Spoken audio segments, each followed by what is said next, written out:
The chill of the stone seeped into my bones, a familiar dampness that clung to everything in the forgotten depths of the Château de Valois. Dust motes danced in the weak beam of my lamp, illuminating centuries of neglect. Tapestries, once vibrant with noble colors, now hung in tattered shrouds. Furniture, grand in its day, was covered in thick layers of grime, resembling ghostly shapes in the gloom. I had come seeking not ghosts, but history, a whisper from the past clinging to the very fabric of this abandoned estate. Local legends spoke of a great love, a terrible betrayal, secrets buried deeper than the castle's foundations. Skeptical, yet intrigued, I had secured permission from the distant, indifferent descendants to explore. It was in the deepest cellar, a vault smelling of earth and time, that I found it. Tucked away in a shadowed alcove, almost hidden behind a crumbling wine rack, sat a chest, not large, but sturdily built, of dark wood bound with tarnished iron. The lock was rusted solid, but yielded with a protesting groan to a little persuasion. Inside, nestled amongst faded velvet, were stacks upon stacks of letters. They were tied in bundles with ribbons that had long since lost their color, brittle with age and the touch of damp. The paper was yellowed, the ink faded in places, but the elegant script of a bygone era was still legible. Curiosity overriding caution, I carefully selected a bundle, its ribbon the color of dried blood, and retreated to the less oppressive atmosphere of the main hall. Under the pale light filtering through a grimy window, I began to read. The first letter was dated in the year of our Lord 1287, penned in a delicate hand on fine vellum. It was addressed to my dearest Isolde and signed simply, "Your devoted Elaine." The words spoke of longing, of stolen moments, of a love that dared not speak its name aloud. Elaine, it seemed, was a man of humble birth, a servant in the household of Duke Armand de Valois, Isolde's betrothed. The following letters revealed a passionate, clandestine affair, meeting in the shadows of the castle gardens, exchanging secret glances across crowded halls. Their love blossomed in the face of societal barriers and the looming threat of discovery. Isolde's own letters, interspersed with Elaine's, were filled with a desperate yearning and a growing fear. She wrote of the Duke's coldness, his indifference, and her own terror at the prospect of a loveless marriage. Then came a shift. A new hand appeared, bolder and more ornate. These were from Duke Armand himself, addressed to his cousin, Lady Anneliese de Montaigne. They spoke of a strategic marriage, of consolidating power and lands. There was no mention of love, only of political expediency. Yet, interspersed within the dry pronouncements, were chillingly possessive remarks about Isolde, a simmering jealousy masked by aristocratic disdain. The correspondence expanded, weaving a tangled web of three prominent families: the Valois, the Montaigne, and the de Beaumont. Marriage contracts were discussed, alliances forged, and the lives of these noble individuals were treated as mere pawns in a grand game of power. But beneath the surface of political maneuvering, the personal dramas intensified. A letter from Lady Anneliese to a confidant revealed her own resentment at being used as a political tool, and hinted at a secret affection for another, a man deemed unsuitable by her family. Then, a diary appeared, bound in worn leather, its pages filled with Isolde's frantic script. It chronicled the progression of her affair with Elaine, the intoxicating thrill of their forbidden moments, and the gnawing guilt that accompanied her deception. Entries grew shorter, more desperate, culminating in a chilling passage describing a clandestine encounter, where she overheard a hushed conversation between Duke Armand and his trust. The names mentioned, Elaine's among them, filled her with a nameless dread. The tone of the letters shifted again. Elaine's became laced with a growing paranoia, cryptic warnings to Isolde to be careful. Her own entries spoke of a growing sense of being watched, of shadows in the corridors, of whispers that seemed to follow her. Then, silence. For months, there were no letters from Elaine to Isolde in this particular bundle. Isolde's diary entries became increasingly isolated, filled with despair and a haunting sense of abandonment. Had he been discovered? Had he tired of her? The questions hung heavy in the dusty air around me. The next bundle I opened contained a different sort of correspondence. Formal letters between the heads of the three families, discussing rumors, accusations, and veiled threats. A scandal, it seemed, had begun to brew. Whispers of infidelity, of a servant overstepping his bounds, of a noble lady's disgrace. A letter from a member of the Valois household, written in a gossipy, almost gleeful hand, detailed Elaine's sudden disappearance. One night he was there. The next, vanished without a trace. The official explanation was that he had fallen ill and died. But the writer hinted at something far more sinister. Isolde's diary resumed, her entries now filled with grief and a burning desire for answers. She refused to believe Elaine was dead, clinging to the hope that he had somehow escaped. But her isolation within the castle walls grew, her every move scrutinized by watchful eyes. Then came the letters that truly chilled me to the bone. Unsigned, their script spidery and filled with a venomous rage. They spoke of a betrayal far deeper than a simple affair. They hinted at a secret lineage, a forbidden bloodline that threatened to unravel the carefully constructed social order. One passage, scrawled in haste, sent a shiver down my spine, the blood in their veins. It is not as pure as they believe. The bishop knew. He always knew. His letters, addressed to a senior member of the clergy, were filled with torment and a struggle between his sacred vows and earthly desires.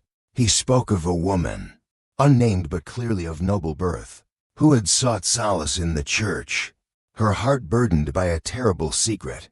He wrote of his own growing affection for her, a dangerous temptation for a man sworn to God. The pieces began to fall into place, forming a mosaic of forbidden love, deadly secrets, and ruthless ambition. The marriage between Isolde and Duke Armand, initially presented as a political alliance, now seemed like a carefully orchestrated trap. But for whom? And why?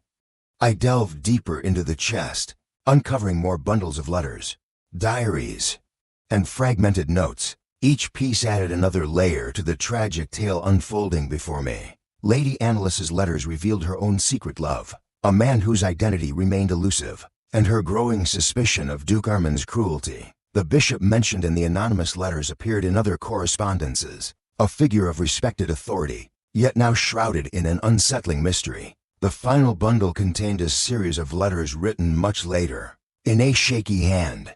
They were from Isolde, now residing in a convent, addressed to a Lucien. The tone was one of quiet resignation, yet beneath the surface lay a lingering ember of hope. She spoke of memories, of unspoken words, and of a love that time and circumstance could not entirely extinguish.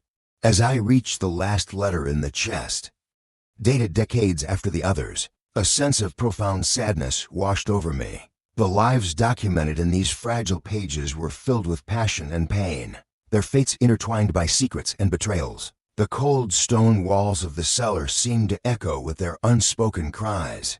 Closing the heavy lid of the chest, I knew I had only scratched the surface of their story. The letters I held in my hands were fragments of a larger, more complex tragedy. The wedding that was never meant to be, the glance across the courtyard, the blood in their veins. These phrases, jotted down in my initial notes about the local legends, now resonated with a chilling clarity. I carried the bundles of letters carefully out of the damp cellar, back into the fading light of the abandoned chateau. The air felt different now, heavy with the weight of the past. The whispers the locals spoke of were not mere legends, they were echoes of a real and devastating history, preserved in these sealed missives. As I prepared to leave Valois, a question lingered in my mind, a haunting echo of the passions I had just witnessed. Behind the cold, imposing walls of power and privilege, the hearts of these long-dead nobles beat with a fierce, untamed intensity. Their desires, though forbidden and ultimately tragic, were undeniably, irrevocably human. And I wondered, turning for one last look at the silent, decaying grandeur of the chateau, what price they had truly paid for loving so deeply, so dangerously, What price would any of us? The scent of lilies and old stone was cloying, heavy in the air of the chapel. Lady Isolde of House Beaumont, 17 years of age, felt the scratch of the heavy brocade of her wedding gown against her skin. A constant, irritating reminder of the gilded cage into which she was stepping. Each pearl sewn into the bodice, each golden thread in the elaborate tapestry of her sleeves, felt like another bar. She stood stiffly, her fingers laced so tightly in front of her that her knuckles were white. The knuckles of a drowning maiden clinging to a phantom spar. Outside, the bells of the Cathedral of St. Michael pealed, a joyous sound that felt like a mockery to her ears. Joyous for whom? For her father, Lord Beaumont, whose lands would now be secured against the encroachment of the greedy Baron de Courcy. For Duke Armand de Valois, the man waiting for her at the altar, whose formidable domain would absorb her own modest holdings, swelling his power and influence. Perhaps, but not for Isolde, her chamberlain, a nervous man named Thomas whose loyalties lay firmly with her father, had fussed over her all morning. A radiant bride, my lady had chirped, his eyes carefully avoiding hers. A most auspicious union. Auspicious for the ledgers and the political maps, perhaps. But what of the heart? What of the 17 years of dreams shed nurtured? Dreams of a love born of shared laughter and stolen glances, not of cold calculation and territorial imperative. Those dreams lay shattered, ground to dust beneath the heels of diplomacy. She glanced at her reflection in the polished silver ewer on the dressing table. A pale face stared back, eyes wide and shadowed, like a startled deer caught in a hunter's snare. Her hair, the color of dark honey, had been painstakingly plaited and woven with pearls and ribbons, a crown of sacrifice. They had tried to pinch color into her cheeks, but the rose tint seemed only to emphasize the pallor beneath. This was not the face of a happy bride. This was the face of a beautifully adorned offering. "It is time, my lady," her mother said, her voice unusually gentle. Lady Unellian was a pragmatic woman, her own marriage a similar transaction decades ago. She had borne her duty, produced heirs, and managed her household with quiet efficiency. Isolde had always sensed a core of sadness in her, a resigned acceptance. Now, for the first time, she saw a flicker of something akin to pity in her mother's eyes. It was a small comfort, but a comfort nonetheless. "He is a good man," Isolde, her mother continued, adjusting a fold in Isolde's veil. "A strong ruler. He will protect you. He will provide." Isolde wanted to ask, "From happiness, from a life of my own choosing." But the words died on her lips. Rebellion was futile. The contracts were signed, the dowry paid, the political gears already grinding inexorably forward. Her role was to be the graceful, compliant linchpin. The walk to the chapel felt like a procession to her own execution. The castle corridors were lined with stern-faced guards and curious servants, their eyes like pebbles, hard and unreadable. Sunlight, streaming through the high-arched windows, cast long, bar-like shadows across the stone floor. Each step was a leaden weight. At the chapel doors, her father awaited her. Lord Beaumont, a man whose stern countenance rarely softened, looked upon her with an expression she couldn't quite decipher. Was it pride, regret, or merely satisfaction at a well-executed plan? He offered his arm, his grip firm, almost bruising. "Courage, daughter," he murmured, his voice low. "You do your house a great honor today." She thought bitterly, another gilded word for sacrifice. The heavy oak doors swung open, and a wave of sound washed over her, the swell of the organ, the rustle of silks and velvets as the assembled nobility turned to look.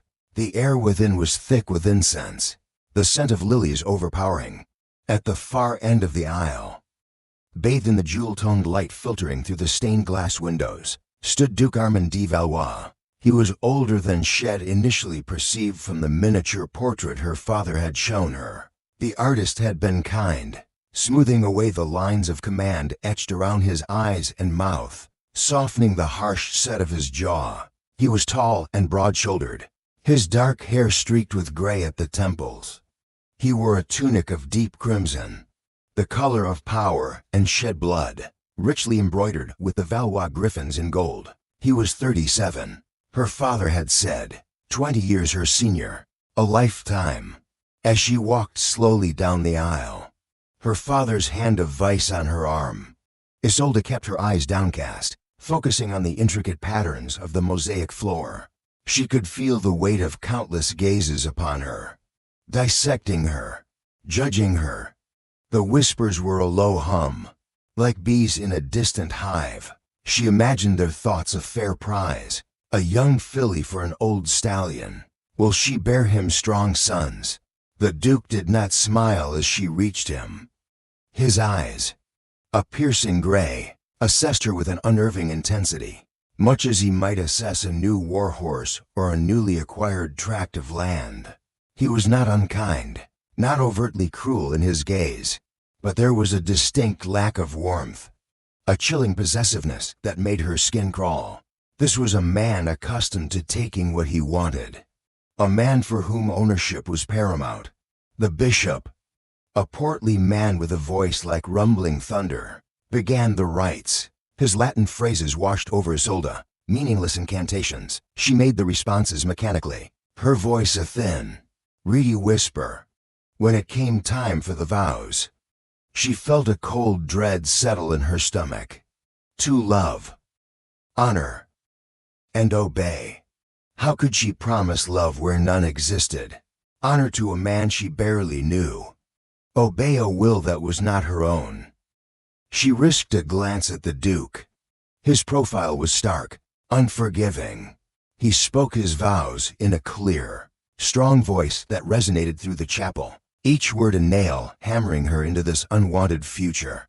When it was her turn, she faltered.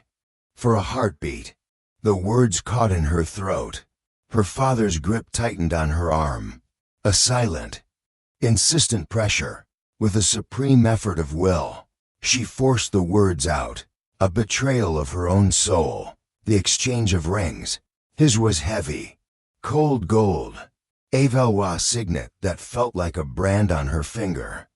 Hers, a delicate band of gold set with a single, perfect sapphire, the color of a winter sky, or perhaps the color of tears. Quod Deus coniunxit, homo non separat. What God has joined together, let no man put asunder. The bishop's pronouncement echoed in the sudden silence. It was done. She was Duchess Isolde de Valois, a stranger in a strange land, bound to a stranger. The procession out of the chapel was a blur. The forced smiles, the murmured congratulations, the polite nods. She felt like a puppet, her strings pulled by unseen hands. The Duke's hand rested on her elbow, guiding her, possessing her. The wedding feast was held in the great hall. A vast, cavernous space hung with tapestries depicting heroic battles and triumphant hunts, the glorious history of the Valois. Long tables groaned under the weight of roasted meats, pies, fruits, and flagons of wine. Minstrels played in the gallery, their music a jarring counterpoint to the turmoil in Isolde's heart. She sat beside the Duke at the high table, a silent, beautiful ornament. He spoke occasionally, his words directed more to the nobles on his other side than to her. He ate and drank with gusto, a man pleased with his day's acquisitions. Isolde merely picked at the food on her silver platter, the rich flavors turning to ash in her mouth.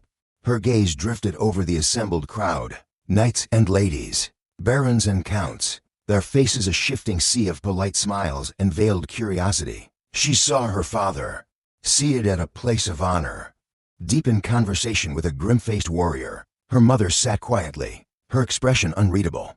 They were all part of this charade, players in a game where she was the unwilling prize. She felt a desperate need for air, for escape. The noise, the smells, the crushing weight of expectation were suffocating.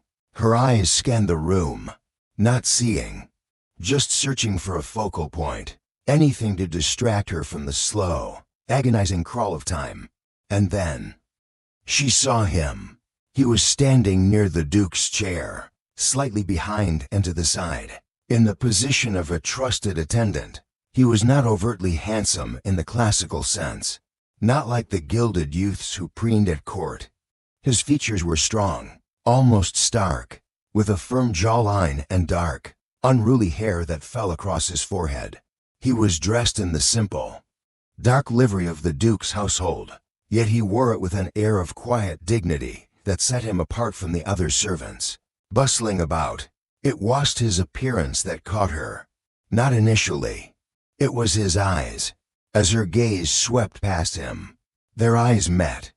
A fleeting, almost accidental connection in the crowded hall. His were a startling shade of blue, the color of a summer sky after a storm, clear and intense, and in their depths, for the briefest of moments, she saw not the deference of a servant, nor the veiled curiosity of the other guests, but something else, a flicker of understanding, a shared sense of being out of place. Or perhaps it was merely her own desperate heart projecting onto a stranger. But then he looked away, his expression becoming carefully neutral, as he attended to something the Duke required refilling his goblet. Perhaps the moment was gone as quickly as it had come. Yet something had shifted within Isolde, a tiny, almost imperceptible tremor. Her heart, which had felt like a leaden weight in her chest all day, gave a sudden, unexpected thump. It was a foolish, ridiculous reaction. He was a servant. She was a duchess. Their worlds were orbits apart, never destined to intersect. Still, her eyes kept drifting back to where he stood. He performed his duties with quiet efficiency, his movements economical and precise. He did not look at her again, his attention seemingly fixed on his master. But the image of his eyes, that brief, intense connection, remained imprinted on her mind. It was a single, tiny spark in the vast darkness of her despair, a flicker of warmth in the icy grip of her new reality. The Duke turned to her then, his hand covering hers on the table. His touch was dry, possessive. "You are quiet, my dear," he observed, his voice not unkind, but carrying the weight of ownership. "Are you overwhelmed by the festivities?" A pale imitation of warmth. "A little, Your Grace. It is all very grand." A statement of fact, not reassurance. He squeezed her hand, then turned back to his conversation with the portly baron on his other side, dismissing her as easily as he might dismiss a page. Her gaze slid past the Duke, back to the servant. Elaine. She had heard someone, perhaps one of the Duke's squires, call him by that name earlier, when instructions were being given for the feast. Elaine. The name felt soft on her tongue, a whisper in the cacophony of the hall. He was pouring wine for the baron now. His head bowed slightly in deference, but as he straightened, his eyes flickered almost imperceptibly in her direction, just for a fraction of a second. Or did she imagine it? Was she so starved for any sign of human connection, any hint of something beyond the cold calculations of power and politics, that she was inventing it? Number. There it was again. A quick, fleeting glance, almost too swift to register, yet undeniable. His gaze was unreadable this time, quickly veiled, but it sent another strange jolt through her. It wasn't a look of impertinence, nor of admiration. It was something else, a recognition, a question. Isolde's breath caught in her throat. This was madness. She was a bride, a duchess, bound by sacred vows and ironclad contracts. He was a servant in her husband's household. To even notice him, to feel the strange flutter of awareness, was a betrayal, a dangerous folly. She tore her gaze away, her cheeks flushing. She focused on the intricate patterns of the damask tablecloth, on the glittering jewels of the lady seated across from her, on anything but the quiet figure standing near her husband. But the image of his eyes, that clear, startling blue, remained, and with it, a tiny, treacherous seed of curiosity, of something akin to hope. Number. That was too strong a word. It was more like the faintest stirring of life in a barren landscape.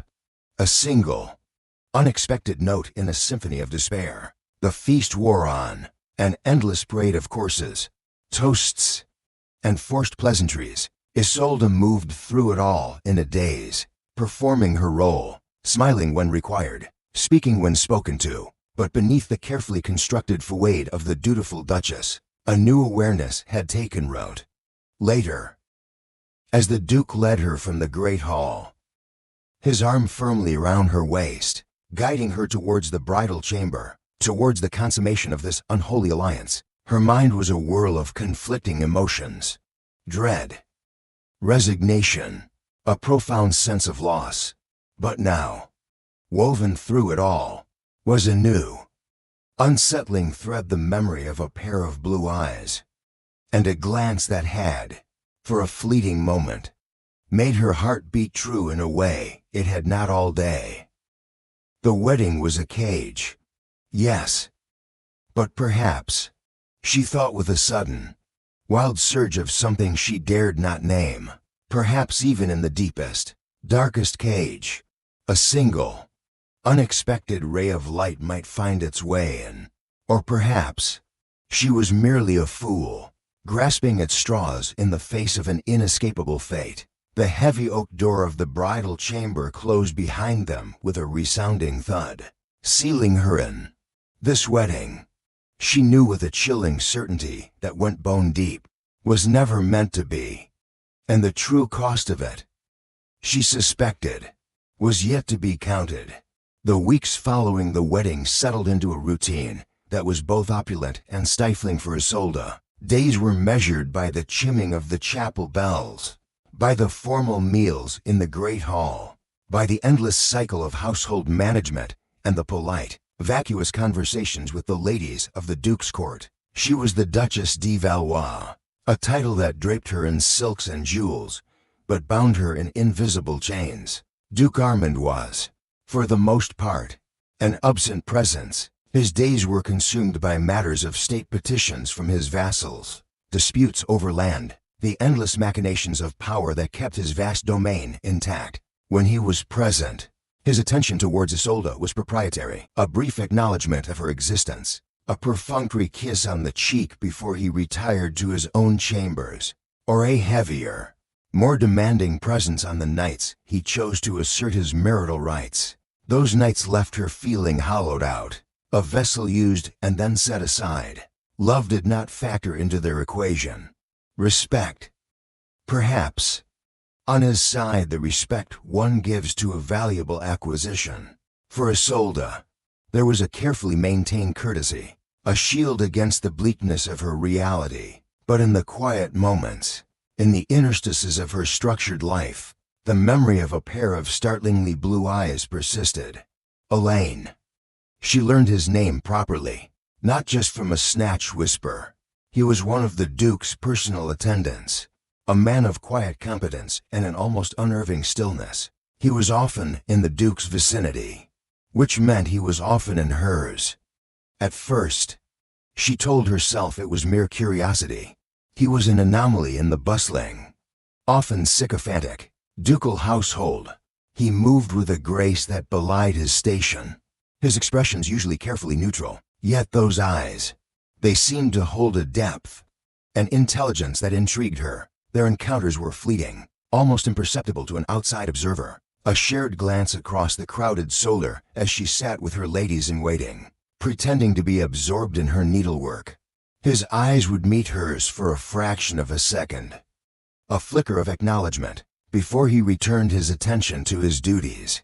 A subtle inclination of his head if their paths crossed in a corridor. He, perhaps, carrying a message for the Duke, she, on her way to the gardens for a moment of solitude. These moments were grains of sand, insignificant on their own, but collectively, they began to form a small, hidden landscape in her mind. Each glance was a tiny spark, igniting a warmth that spread through her, a stark contrast to the chill of her marriage. One blustery afternoon, as she walked along the covered cloister overlooking the main courtyard, a gust of wind snatched her silk scarf from her head. It billowed out, then fluttered downwards. Before she could even call for one of her attendants, a figure moved swiftly from below. Elaine. He caught the scarf with an effortless grace, his dark hair whipped across his brow by the wind. He looked up, his gaze finding hers instantly. The distance was too great for words, but his eyes, even from afar, seemed to convey a silent message. He bowed slightly, then folded the scarf neatly and handed it to a nearby page, presumably to be returned to her. Isolde watched him, her heart beating a little faster. The courtyard was a stage, and for that brief moment, they had been the sole players. She felt a blush creep up her neck. It was foolish, dangerous, to attach significance to such a small incident. Yet, she could not deny the thrill that coursed through her. The accidental touches began, so subtle they could easily be dismissed as coincidence. Once, in the dim light of the castle library, where she often sought refuge, she reached for a heavy tome on a lower shelf at the same moment he was passing. His hand brushed hers as he instinctively moved to assist. The contact was brief, feather-light, yet it sent a jolt through her. Like a spark from flint and steel, he murmured a quiet apology, his eyes meeting hers for a charged second before he withdrew, leaving her trembling slightly, the imprint of his touch lingering on her skin. Another time, during a formal banquet, he was serving wine. As he leaned past her to fill the goblet of a nobleman seated nearby, his arm brushed her shoulder. It was nothing, a common occurrence in a crowded hall, but Isolde felt it acutely, a warmth that seemed to sear through the velvet of her gown. She dared not look at him, but she was intensely aware of his presence, of the scent of leather and clean linen that clung to him, so different from the heavy perfumes of the court.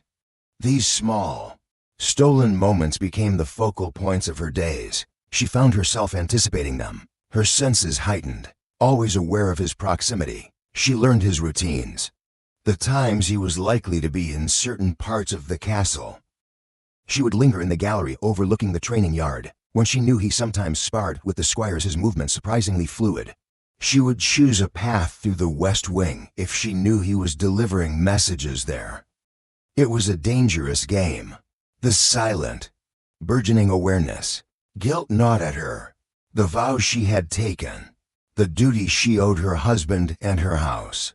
But the loneliness of her marriage was a vast, aching void. And the subtle attention from Elaine was like a single candle in a great darkness. One evening, she found a small, pressed wildflower of forget-me-not, its blue a perfect echo of his eyes tucked into the pages of a book of poetry she had left in the gardens. There was no note, no message, only the flower. Her heart leaped. It was a sign, a confirmation. He felt it too. The next day, she wore a ribbon of the same blue in her hair. As she passed him in the corridor leading to the Duke's study, his eyes flickered to the ribbon, then met hers. A ghost of a smile touched his lips, so fleeting she almost doubted she had seen it. But it was enough. The true turning point came with the full moon. The Duke was away, visiting one of his outlying baronies, a journey that would keep him absent for several days. The castle felt different without his formidable presence. Lighter, less oppressive. That night, Isolde felt a restless energy she couldn't contain. The moon, a perfect silver disk, bathed the castle grounds in an ethereal glow. On impulse, she slipped out of her chambers, cloaked and hooded, her soft-soled slippers making no sound on the stone floors. She knew the castle's secret ways. the lesser-used stairwells and hidden postern gates from her childhood explorations in her father's more modest keep, she found herself drawn to the rose garden, a place of secluded beauty, its trellises heavy with pale, fragrant blooms that shimmered in the moonlight. She wasn't sure what she expected. Perhaps just a moment of peace, a breath of freedom. And then she saw him. He was standing by the stone fountain in the center of the garden, the moonlight casting his features in silver and shadow. He was not looking for her, it seemed, but simply gazing up at the moon, a solitary figure lost in thought. Her breath caught. Should she retreat, to be found here, alone with him, at this hour? But her feet seemed rooted to the spot. He turned then, as if sensing her presence. His eyes widened slightly in surprise, then softened. He did not speak, merely watched her approach. "Elaine," she whispered, her voice barely audible. "My lady," he responded, his voice low and resonant. He made no move to bow, no formal gesture of deference. In the magic of the moonlight, they were simply a man and a woman. "It is a beautiful night," she said, feeling suddenly shy, awkward. Indeed, his gaze was intense, searching, but not a safe one for you to be wandering alone. "Duchess." A splash of cold water, but his tone held concern, not reproach. "I needed air," she confessed. "The castle can feel like a tomb sometimes." "I know something of tombs, my lady." The only sounds the gentle splash of the fountain and the distant call of an owl. The air between them thrummed with unspoken words, with the dangerous, undeniable attraction that had been building for weeks. "Why are you here?" she finally asked, her voice a little stronger. He looked away from her, towards the moon. "Sometimes the light of the moon is kinder than the light of the sun. It reveals less and forgives more." His gaze returned to hers. "And sometimes one hopes to catch a glimpse of something beautiful and rare." Was he speaking of the moon, or of her? "It is not wise, Elaine," she said, her voice trembling, "for either of us." "My lady," he replied softly. He took a tentative step towards her. Isolde, stripped of her title, sent a shiver down her spine. It was an intimacy they had not earned, yet it felt profoundly right. He reached out, his fingers gently tracing the line of her jaw, his touch sending a cascade of fire through her veins. "I see the sadness in your eyes," he murmured. "I have seen it since that first day." Her carefully constructed defenses crumbling. "And I, yours," she whispered, though she hadn't truly identified it as sadness in him until this moment. More a quiet watchfulness, a resignation. The space between them vanished. His lips found hers, tentative at first, then deepening with a desperate hunger that mirrored her own. It was a kiss that tasted of moonlight and rebellion, of shared loneliness and a dawning, dangerous hope. All the pent-up longing, the fear, the frustration of her gilded cage, melted away in the heat of that embrace. This was real. This connection, this fierce, undeniable spark. When they finally broke apart, breathless, the world seemed to tilt on its axis. What had they done? "This is madness," she whispered, her hands still clinging to his arm. "Perhaps," he agreed, his eyes alight with a reckless fire. "But it is a madness I would gladly embrace, if it means moments like these." And the night after, as long as the Duke was away and the moonlit nights provided their cloak, their encounters were brief, stolen moments in the shadows of the rose garden or beneath the ancient yew trees. At the edge of the woods, they spoke in hushed tones, sharing fragments of their lives, their fears, their fragile dreams. Isolde learned that Elaine was not born a servant, but was the son of a minor knight who had lost his lands and his life in a border skirmish. leaving Elaine to make his own way in the world. He possessed a quick mind and a quiet strength that drew her in.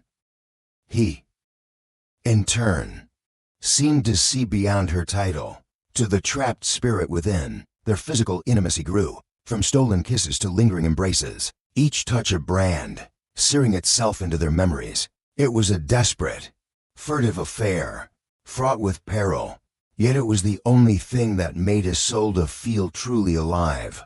Then, the Duke returned. The castle resumed its usual rhythm, but for Isolde, everything had changed. The world seemed sharper, more vibrant, yet also fraught with a new, terrifying anxiety. Every glance from her husband, every innocuous question, felt like a potential accusation. She continued to see Elaine, but their meetings became more difficult, more dangerous.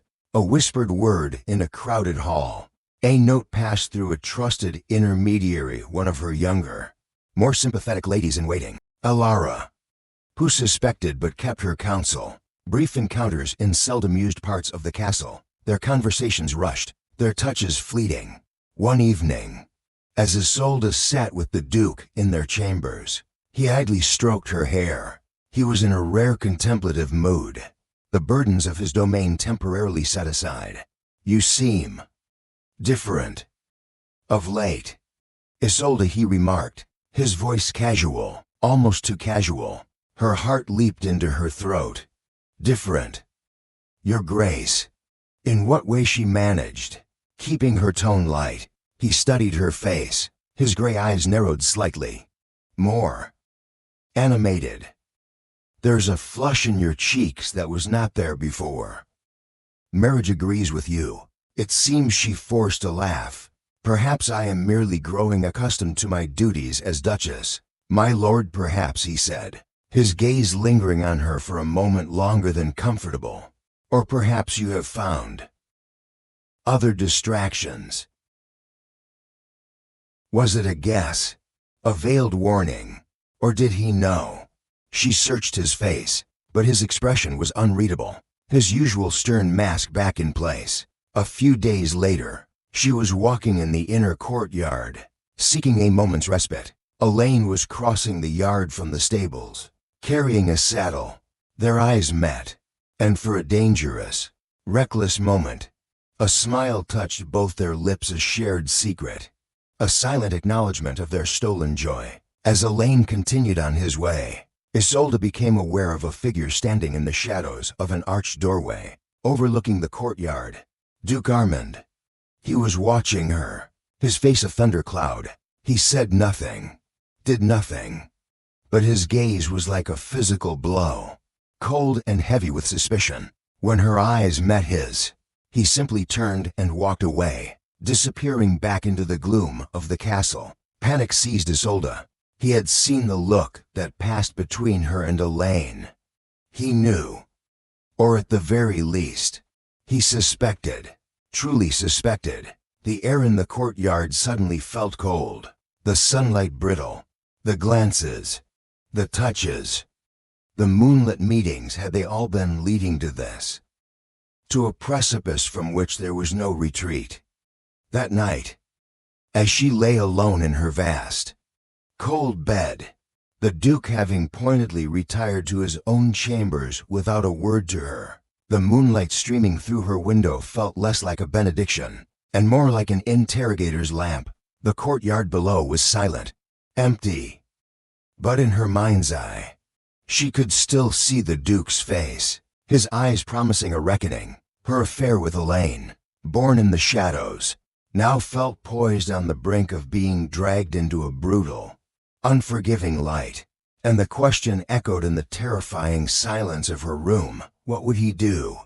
The Duke's unspoken accusation hung in the air of Valois like a perpetual winter frost. Isolde moved through her days under a shroud of anxiety, every shadow seeming to lengthen, every whisper carrying a potential threat. Her husband's demeanor had shifted from neglectful possession to a cold, watchful scrutiny.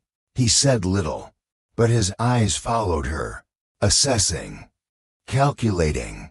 Meals in the great hall became exercises in strained composure. Isolde, acutely aware of Armand's gaze, and equally aware of Elaine, who performed his duties with his usual quiet efficiency, yet whose own subtle tension mirrored hers. Their stolen moments became fewer, imbued with a desperate, almost frantic urgency. The joy of their secret trysts was now irrevocably tainted by fear. The rose garden, once their sanctuary, felt exposed to moonlit paths. Treacherous. Alara, her young lady-in-waiting, grew paler with each clandestine message she carried, her loyalty warring with her evident terror. "He watches you," my lady Alara whispered one morning, her fingers fumbling with the laces of Isolde's gown. "And he watches him." The knowledge was a constant stone in her gut. Yet, the bond with Elaine, forged in shared loneliness and blossoming into a desperate love, was a lifeline she couldn't bring herself to sever. He was the only warmth in the glacial landscape of her existence at Valois. One rain-swept evening, when the Duke was ostensibly engrossed in ledgers with his treasurer, though Isolde suspected his mind was elsewhere, Elaine managed a brief, perilous visit to her chambers. He slipped in like a phantom, the storm outside covering his quiet entry. "This is madness, Elaine," she breathed, rushing to him, her fear momentarily eclipsed by the relief of his presence. "We cannot continue like this. He suspects." "I know he does." "A fleeting haven. And what would you have us do?" "Isolde," he murmured against her hair, his voice rough with emotion. "Forget these past weeks. Pretend this fire between us is merely indigestion, a ghost of his former wryness." But his eyes were dark with worry. "If it keeps you safe," she began. But he silenced her with a finger to her lips. "There's no safety for me if I lose you," he said simply. A stark declaration that both thrilled and terrified her. He then pulled back slightly, a different kind of gravity settling on his features. "There is something I should have told you. Something of my past. It is nothing, perhaps. But in these dark times, all shadows seem to hold monsters." The rain lashing against the thick glass, from within his tunic, he retrieved a small, worn leather pouch. His fingers, usually so steady, fumbled slightly as he opened it. Inside, nestled on a piece of faded velvet, was a small, intricately carved wooden bird, clearly old, and a folded piece of vellum, yellowed with age and creased from many readings. "My mother gave me this bird before she died," he said, his voice low. "She said it was a gift from my father. She never spoke his name, not directly, only that he was a man of God, a powerful man," she said, "who loved her, but whose vows kept them apart. He provided for her, from a distance, until his own circumstances changed, and then he was gone from her life, though his support continued through other hands for a time. A man of God. Vows." Elaine unfolded the vellum. "This is the only letter I have from her that speaks of him in any detail. She wrote it near her end, perhaps wanting me to know something, though she was ever discreet, ever fearful of bringing trouble to his door, even long after he had, as she put it, returned to the world." Her hand trembled as she took it. The script was faded, elegant but unsteady. "My dearest son Elaine, as my days shorten, my thoughts turn to you, and to the father you never knew. He was a good man, a man of deep faith, caught in a web not entirely of his own making. I met him when he served the bishopric of Montauban. A young, fervent soul, full of zeal.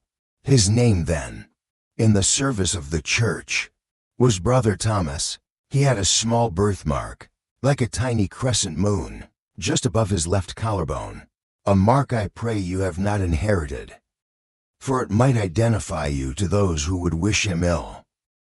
He loved me, Elaine, in his way, but his path was one of sanctity, and ours was a stolen, secret joy.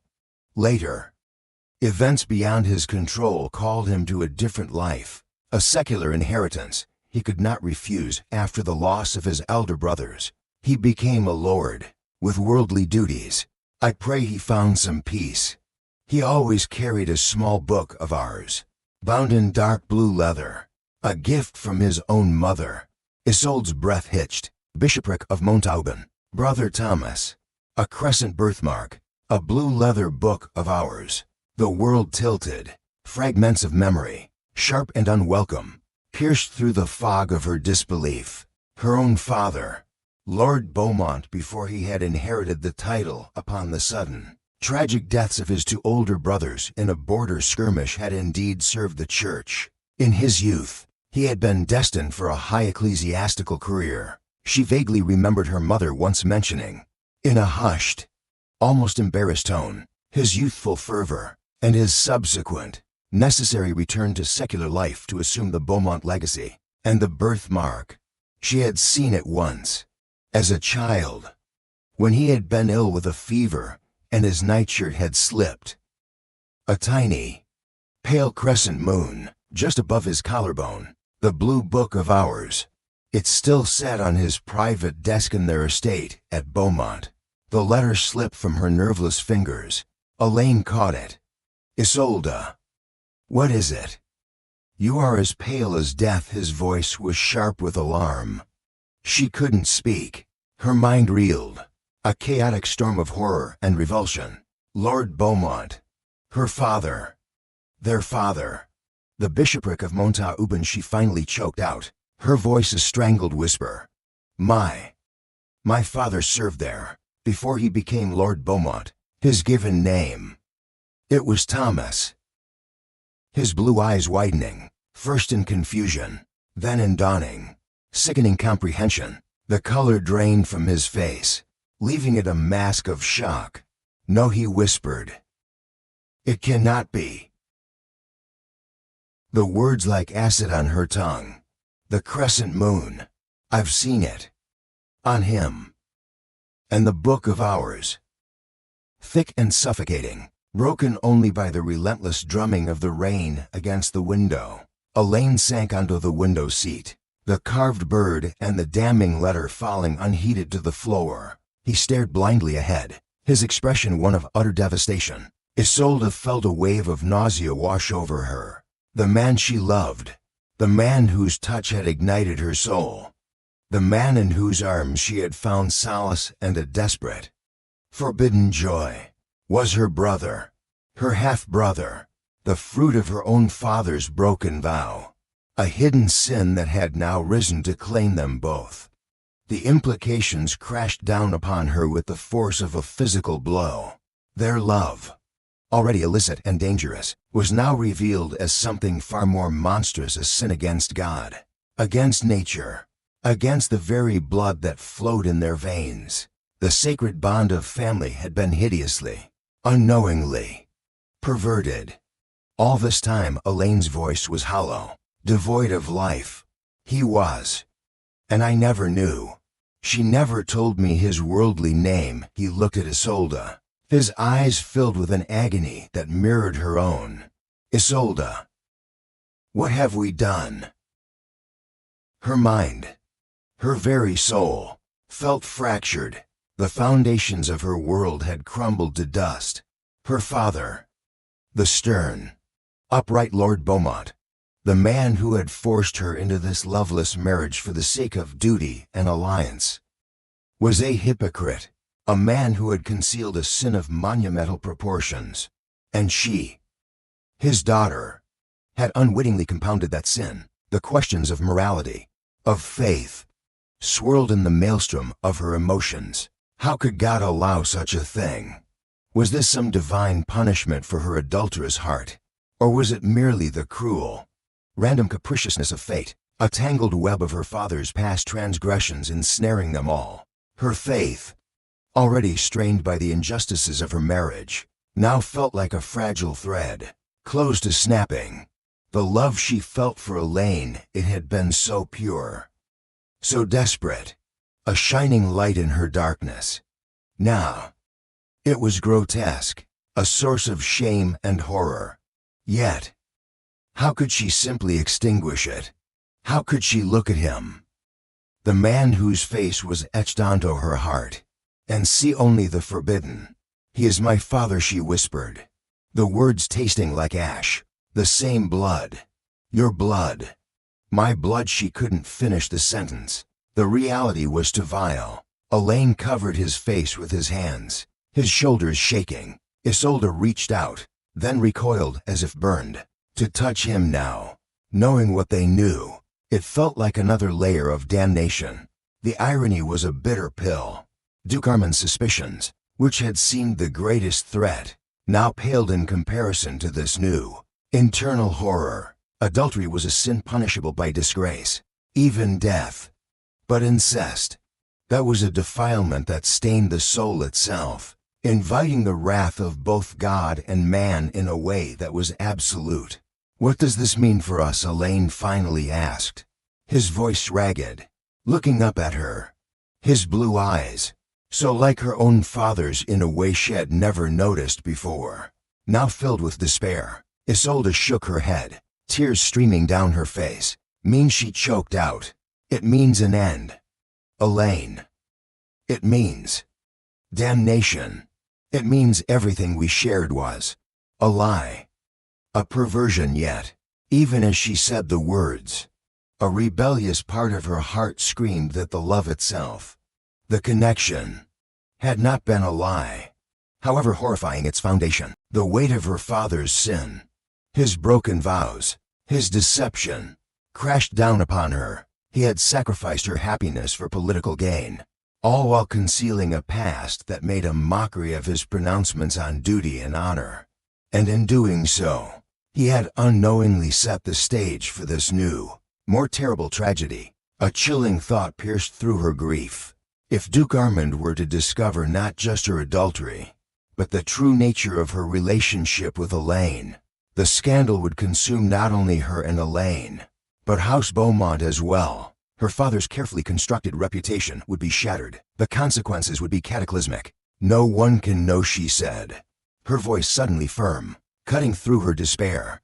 "No one. Not Alara. Not a soul. This truth, it dies with us. Here. In this room." A flicker of his old resolve returning to his eyes, though shadowed by immense pain. "And us, Isolde. What becomes of us?" Her brother.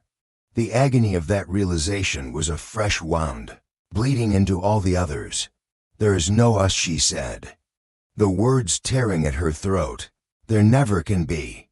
Not anymore. We were a mistake. A terrible, innocent mistake born of a hidden sin."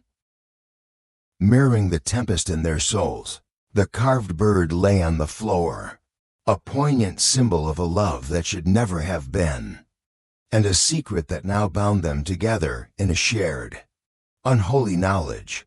The blood in their veins, the very essence of their shared heritage, had become their ultimate curse. As Elaine prepared to leave, a chasm of unspoken grief and horror lay between them. He paused at the door, his hand on the latch.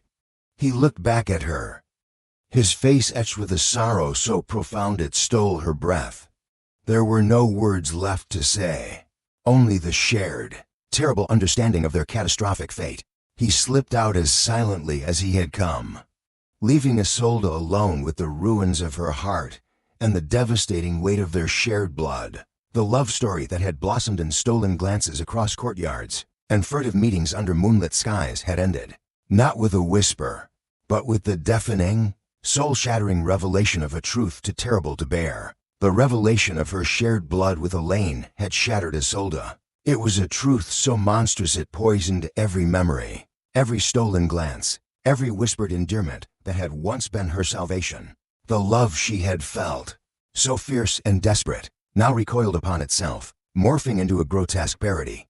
Elaine. Her beloved. Her brother. The words were a constant, silent scream in her mind. They avoided each other with a grim determination that was, in itself, a form of agonizing intimacy. A glimpse of him across a courtyard sent a jolt of nausea and forbidden longing through her. His face, once a beacon, was now a mirror reflecting her own sin and her father's hidden shame. The Duke's suspicion, a cold, heavy cloak, remained. He watched them both, his silence more menacing than any overt accusation. Isolde felt herself teetering on the edge of an abyss, the walls of Valois closing in. Sleep offered no respite, her dreams filled with grotesque images. Her father, robed as a bishop, his face shifting into Elaine's the Duke, a shadowy inquisitor, his eyes burning into her soul. She grew thin, her already pale complexion taking on a translucent, almost ghostly quality. Her ladies-in-waiting whispered amongst themselves, their anxious glances following her like small, worried birds. Even Elara, her confidant in the early days of her affair with Elaine, now looked at her with a mixture of pity and fear, sensing a darkness far deeper than a simple illicit romance. In her despair, one word began to echo in her mind: sanctuary. The church. It was the traditional refuge for troubled souls, for women seeking to escape the harsh realities of the world, or for those, like her, burdened by sins too heavy to bear alone. She began to speak of a deep spiritual malaise, a yearning for prayer and penitence. She feigned a newfound, fervent piety, spending hours in the castle chapel, her head bowed, though her thoughts were a maelstrom of guilt and terror. To her surprise, Duke Armand agreed with an unnerving alacrity when she finally broached the subject of a temporary retreat to the convent of the Blessed Gaze, nestled in a secluded valley a day's ride from Valois. Perhaps a period of contemplation will soothe your agitated spirit, madam, he had said, his voice devoid of warmth, his eyes like chips of ice. The good sisters are known for their devotion. May you find peace there. Isolde knew he saw it as a convenient way to remove her, to allow the whispers of her distraction or whatever he suspected to die down.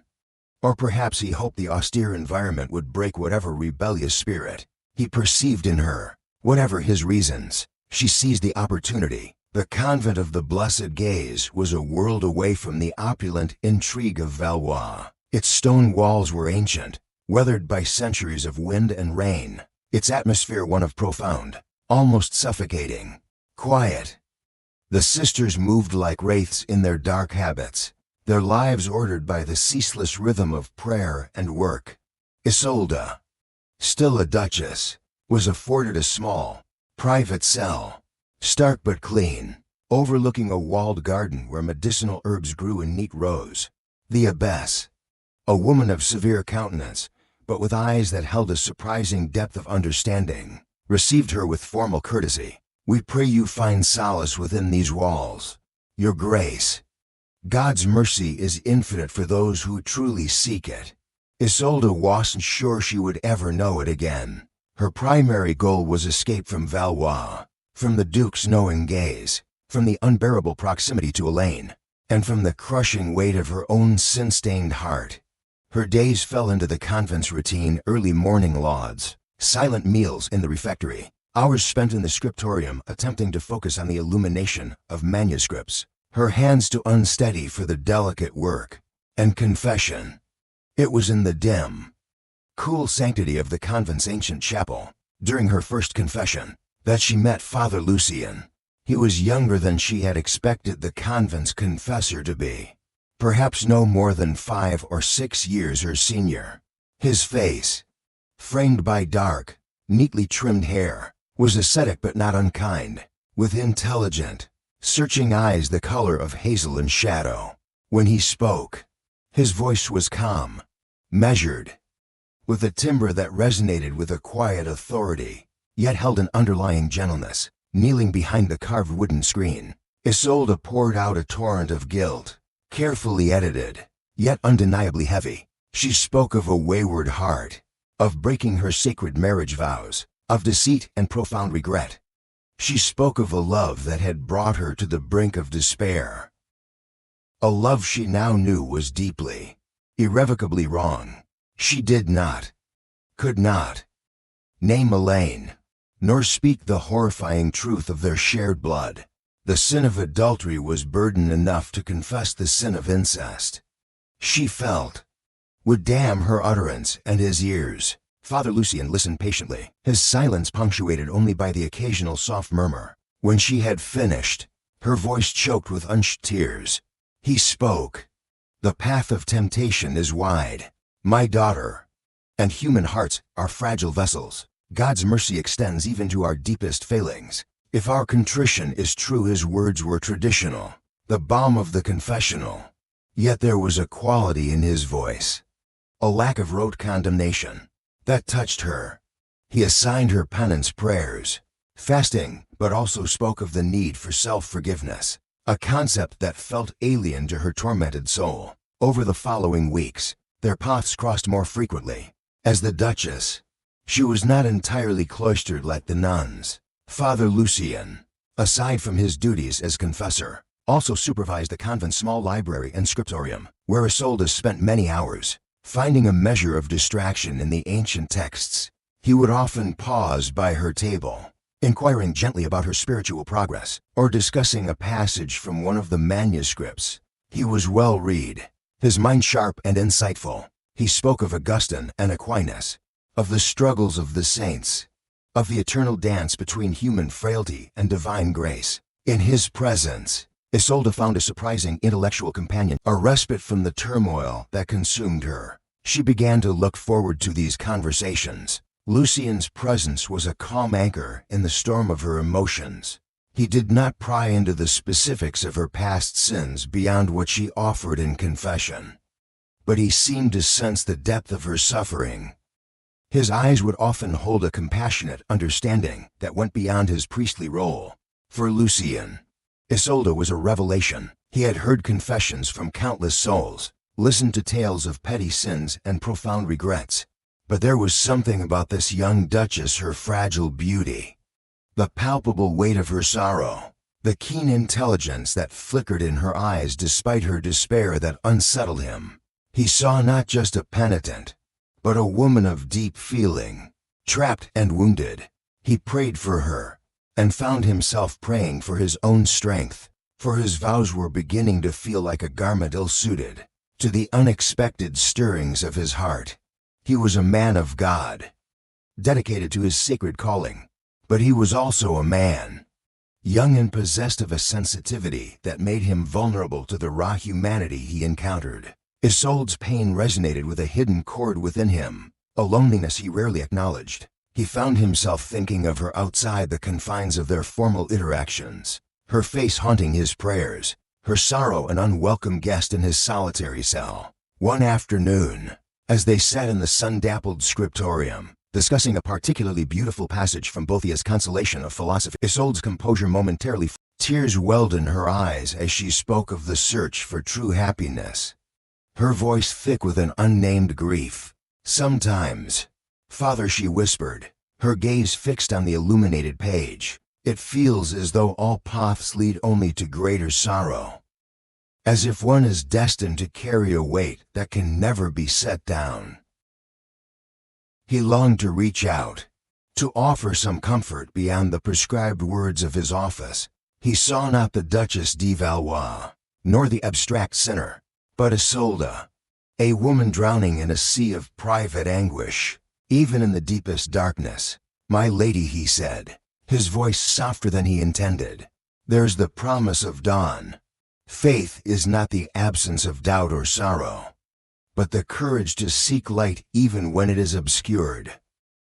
As if of its own volition, rested briefly on hers where it lay upon the open book. The touch was light, fleeting, meant as a gesture of reassurance, but in the charged atmosphere between them, it felt like a brand. Isolde's breath hitched.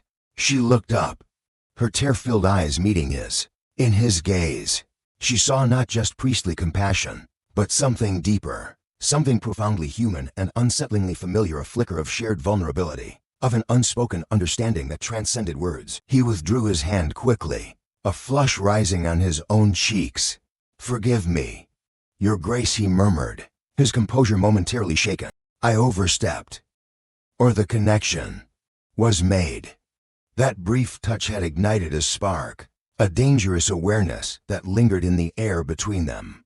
Isolde, starved for genuine warmth and understanding, felt a pull towards this gentle, intelligent priest, a man who saw her pain without judgment.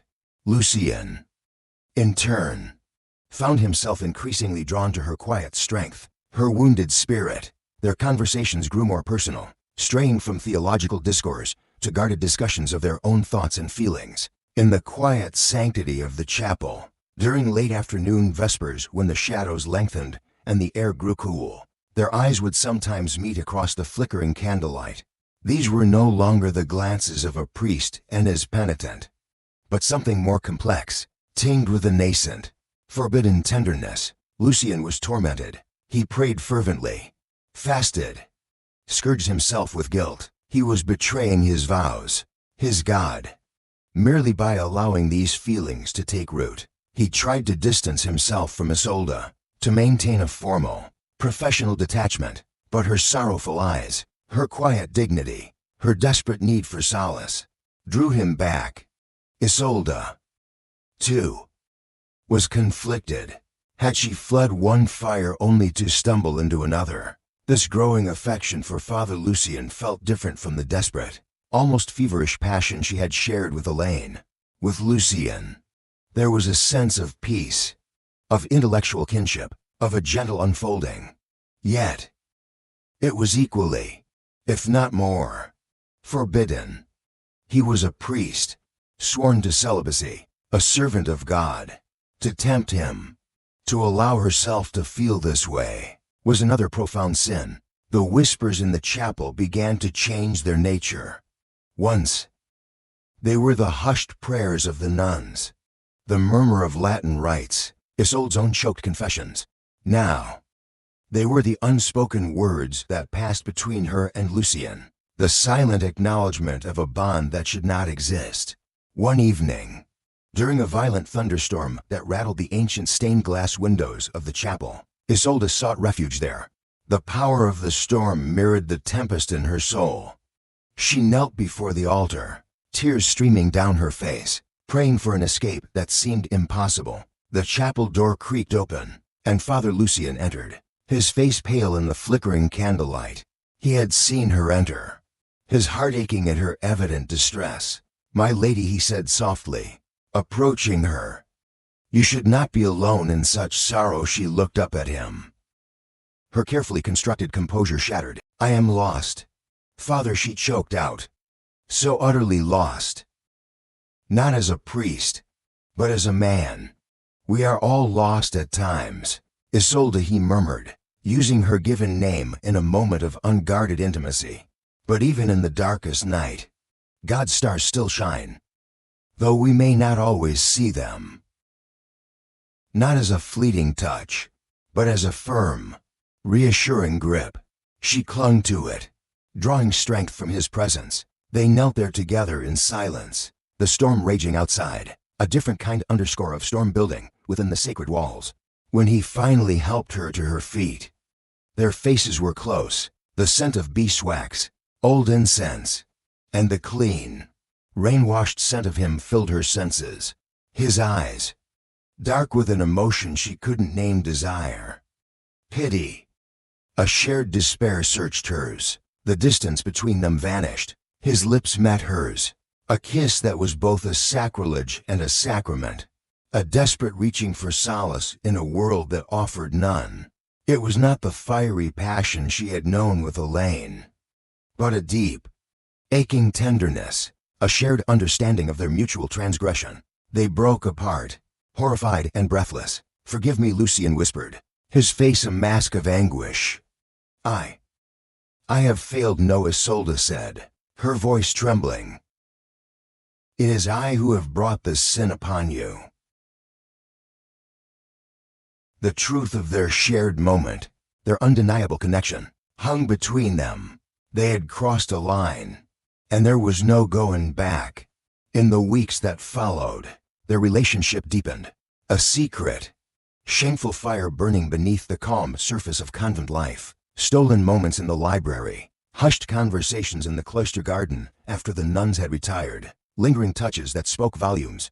Their love, if it could be called that, was a fragile, tormented thing, born of loneliness and a desperate need for connection, yet shadowed by the constant threat of discovery and eternal damnation. Father Lucien was a man torn. His faith was the bedrock of his existence, yet his desire for Isolde, his empathy for her suffering, his intellectual and emotional bond with her, were undeniable. He performed his sacred duties with a heavy heart, every prayer a reminder of his transgression, every sacrament a source of fresh guilt.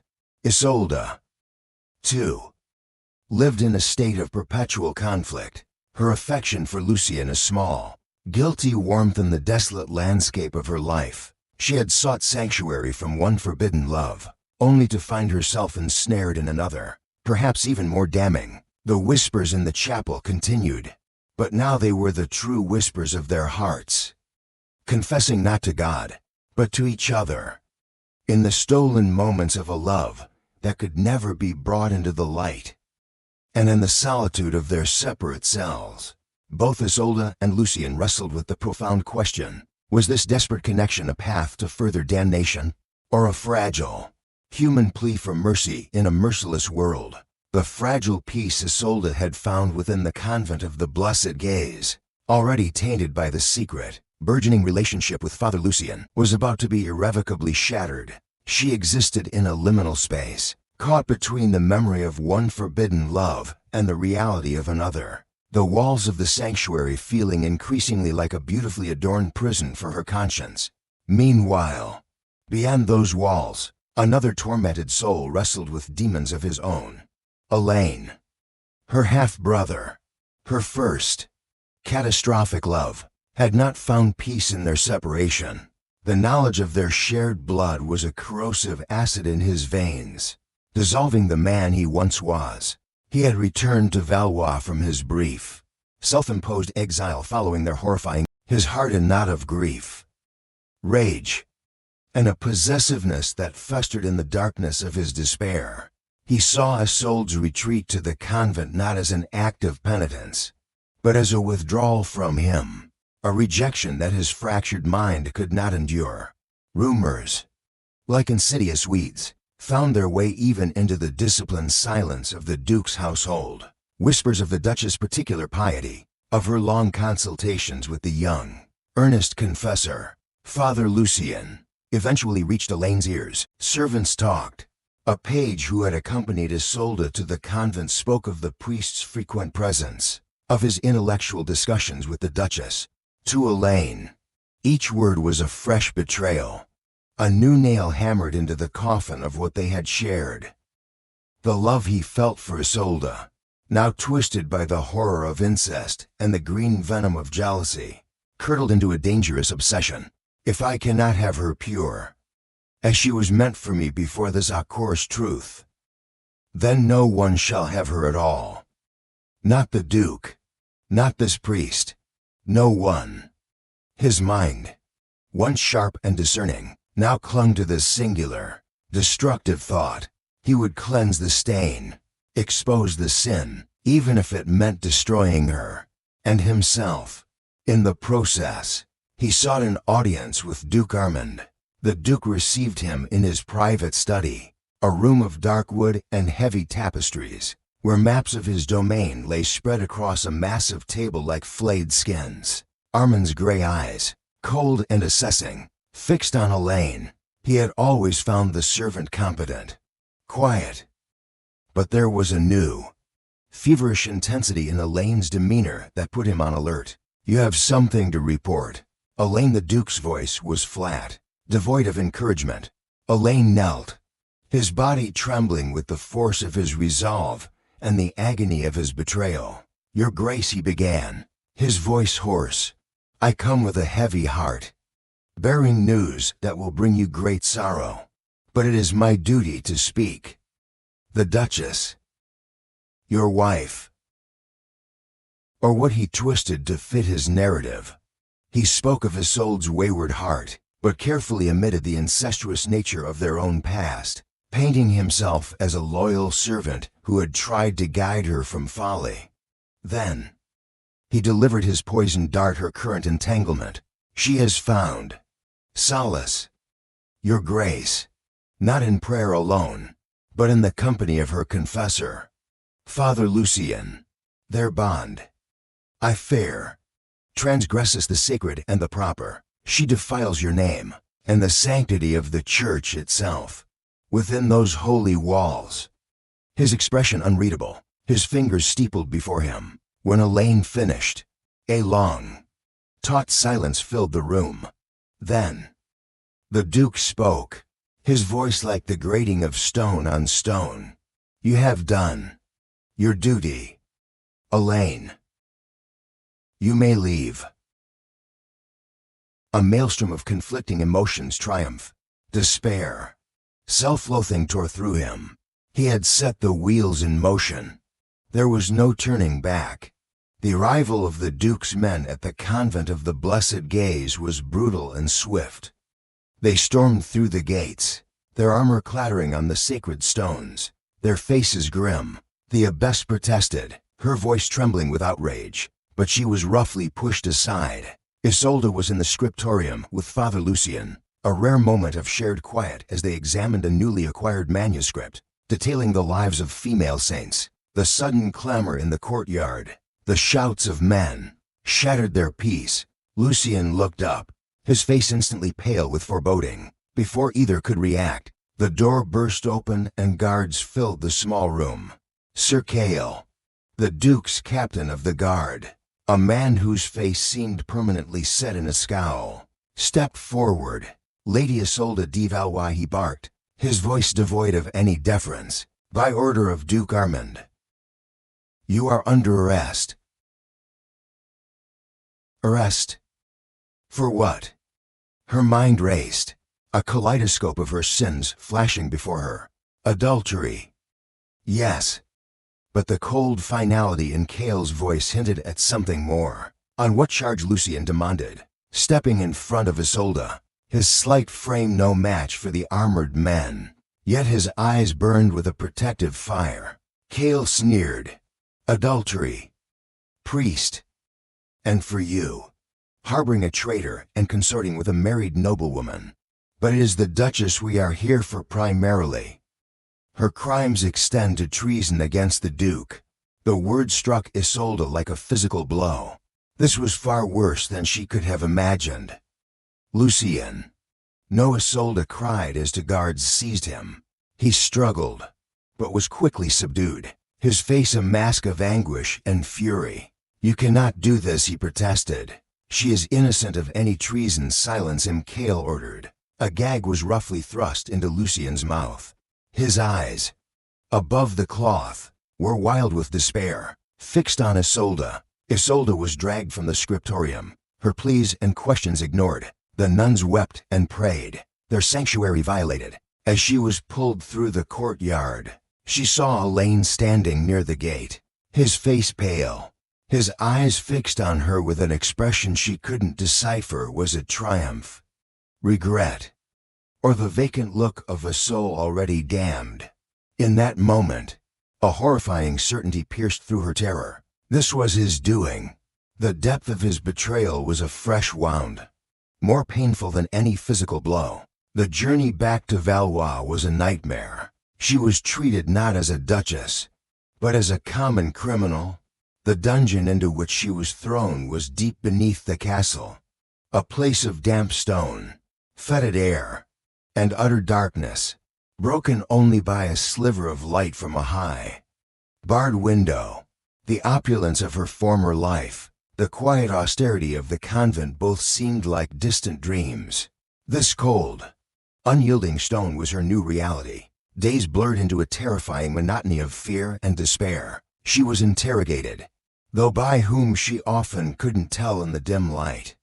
The questions were relentless, accusatory, focusing on her relationship with Lucian, twisting her words, seeking any admission that could be construed as defiance or rebellion against the Duke. Her connection with Elaine was not mentioned. It seemed his betrayal had bought him silence. On that front, focusing all condemnation on her most recent transgression. One evening, the heavy door to her cell creaked open. It was not one of her usual jailers. A different figure stood silhouetted against the torchlight from the corridor. Duke Armand. He entered, the scent of wine and power clinging to him. He looked down at her, huddled on the dirty straw, his expression a mixture of contempt and a strange, almost weary satisfaction. "Did you think I was a fool, Isolde?" he asked, his voice low and dangerous. "Did you think your appetites would go unnoticed indefinitely?" She began, but her voice was a dry rasp. "Your tryst with the priest was an abomination," he continued, "an insult to my honor, a stain on my house. Adultery is a sin easily punished, but to plot, to rebel, to undermine my authority with your wantonness, that is treason." "I plotted nothing," she cried, finding her voice. "I sought only. I was unhappy." Lucien offered kindness. Armand laughed. A short, harsh sound. Kindness, or another opportunity for illicit pleasure. "It matters little. Your actions have given me the means to an end I have long sought." His shadow engulfing her. "You were a pretty piece in the game, Isolde. A Beaumont to bind their lands to mine. But your house has always been ambitious, a thorn in Valois' side. Your father, for all his pious pronouncements, is a wolf in sheep's clothing." A new, chilling understanding dawning. This was about more than her transgressions. But this betrayal, he gestured around the grim cell, this final, public disgrace, this was not entirely of my own immediate design, though it serves my purpose admirably. He smiled, a humorless twisting of his lips. "Number, for this particular orchestration, for the precise timing of your downfall, you can thank a more seasoned hand."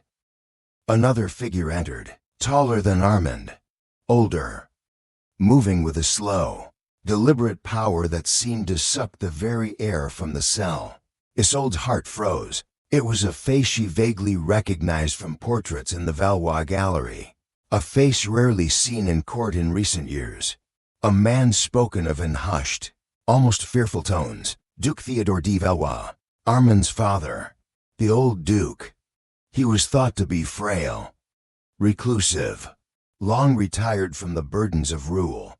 Yet, the eyes that fixed on Isolde were as sharp and cold as glacial ice, burning with an undiminished intellect and a chilling ruthlessness. Lady Isolde, the old duke's voice was a dry rustle, like dead leaves skittering across stone, yet it commanded absolute attention, a predictable disappointment. "Your father, Lord Beaumont, was always a fool. He thought his youthful indiscretions were buried deep. He thought his ambition was cleverly masked." "What did he mean?" The old duke smiled, a predatory baring of teeth.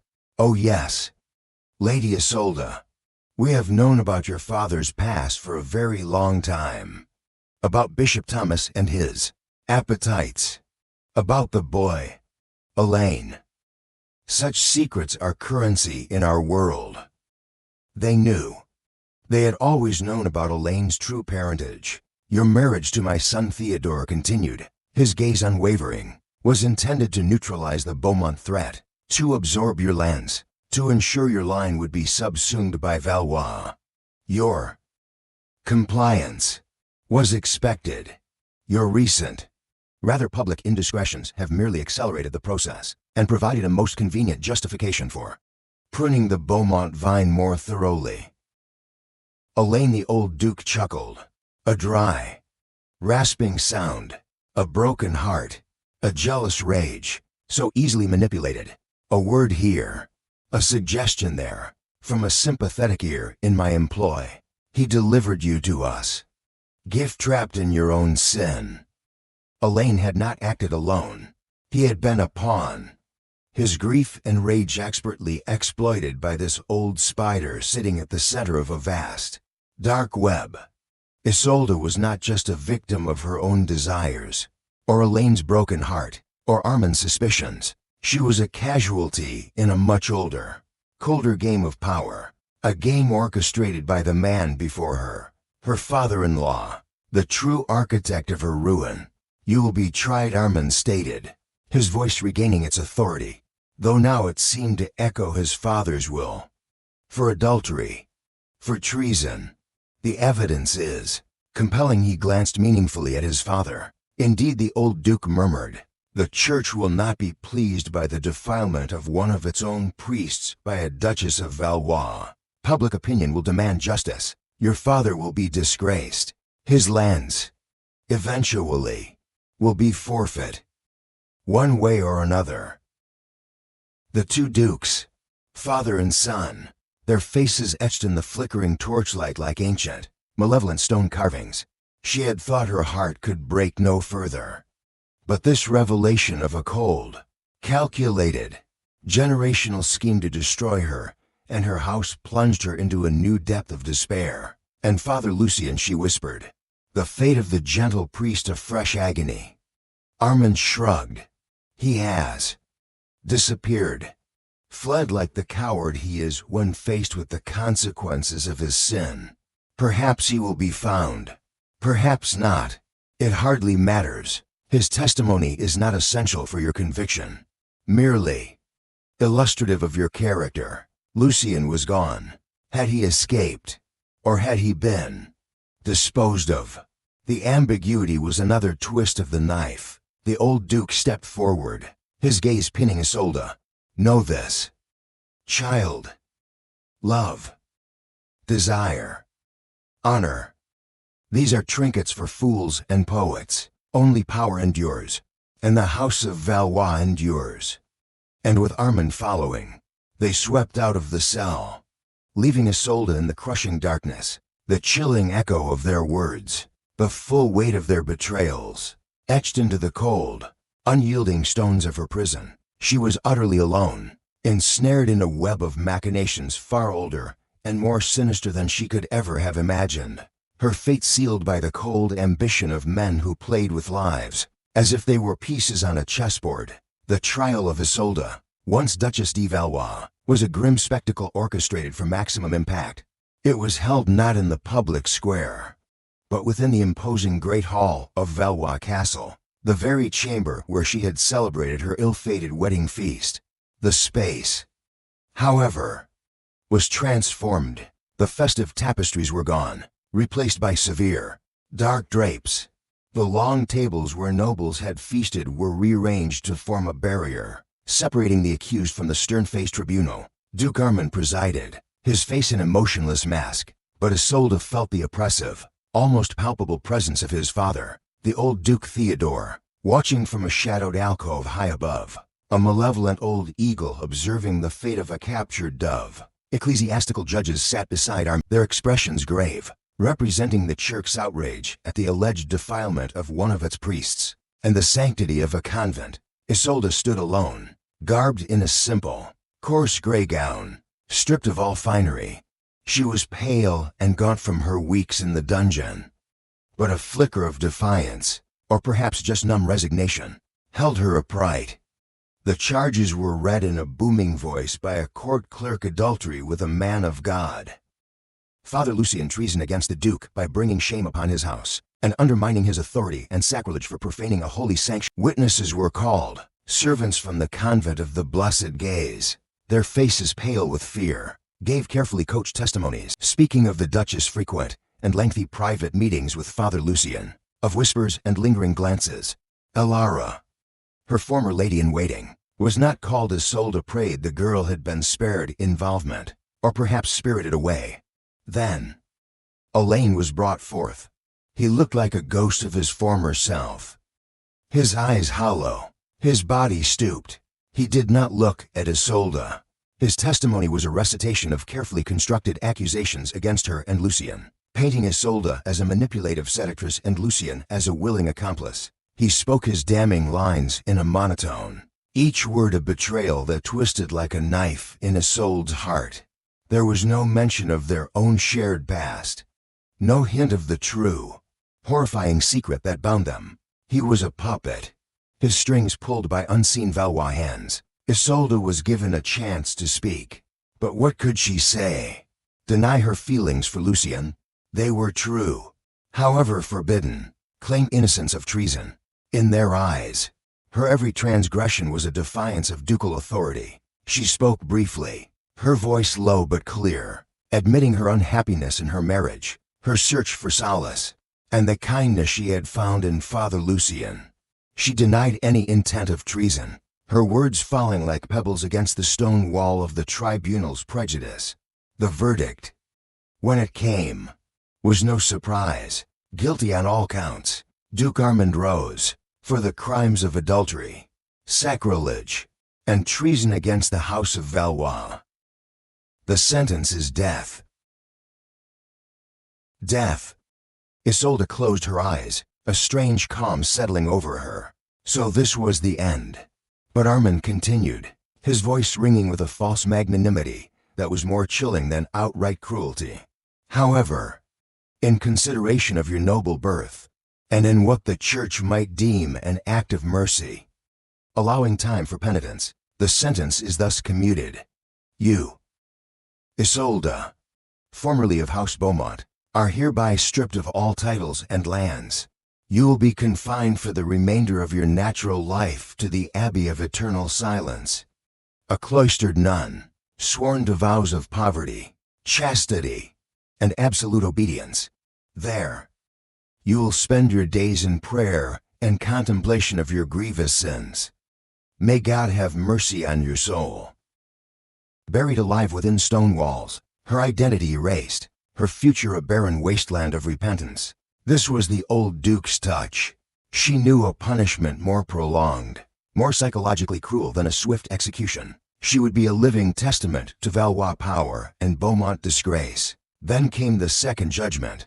As for the servant, a lane of no notable house, Armand declared, his voice hardening, who, though he brought this matter to light, did himself confess to knowledge of the Duchess' earlier waywardness, and did overstep his station in numerous regards, and to serve as a warning to all who might contemplate disrupting the order of this domain.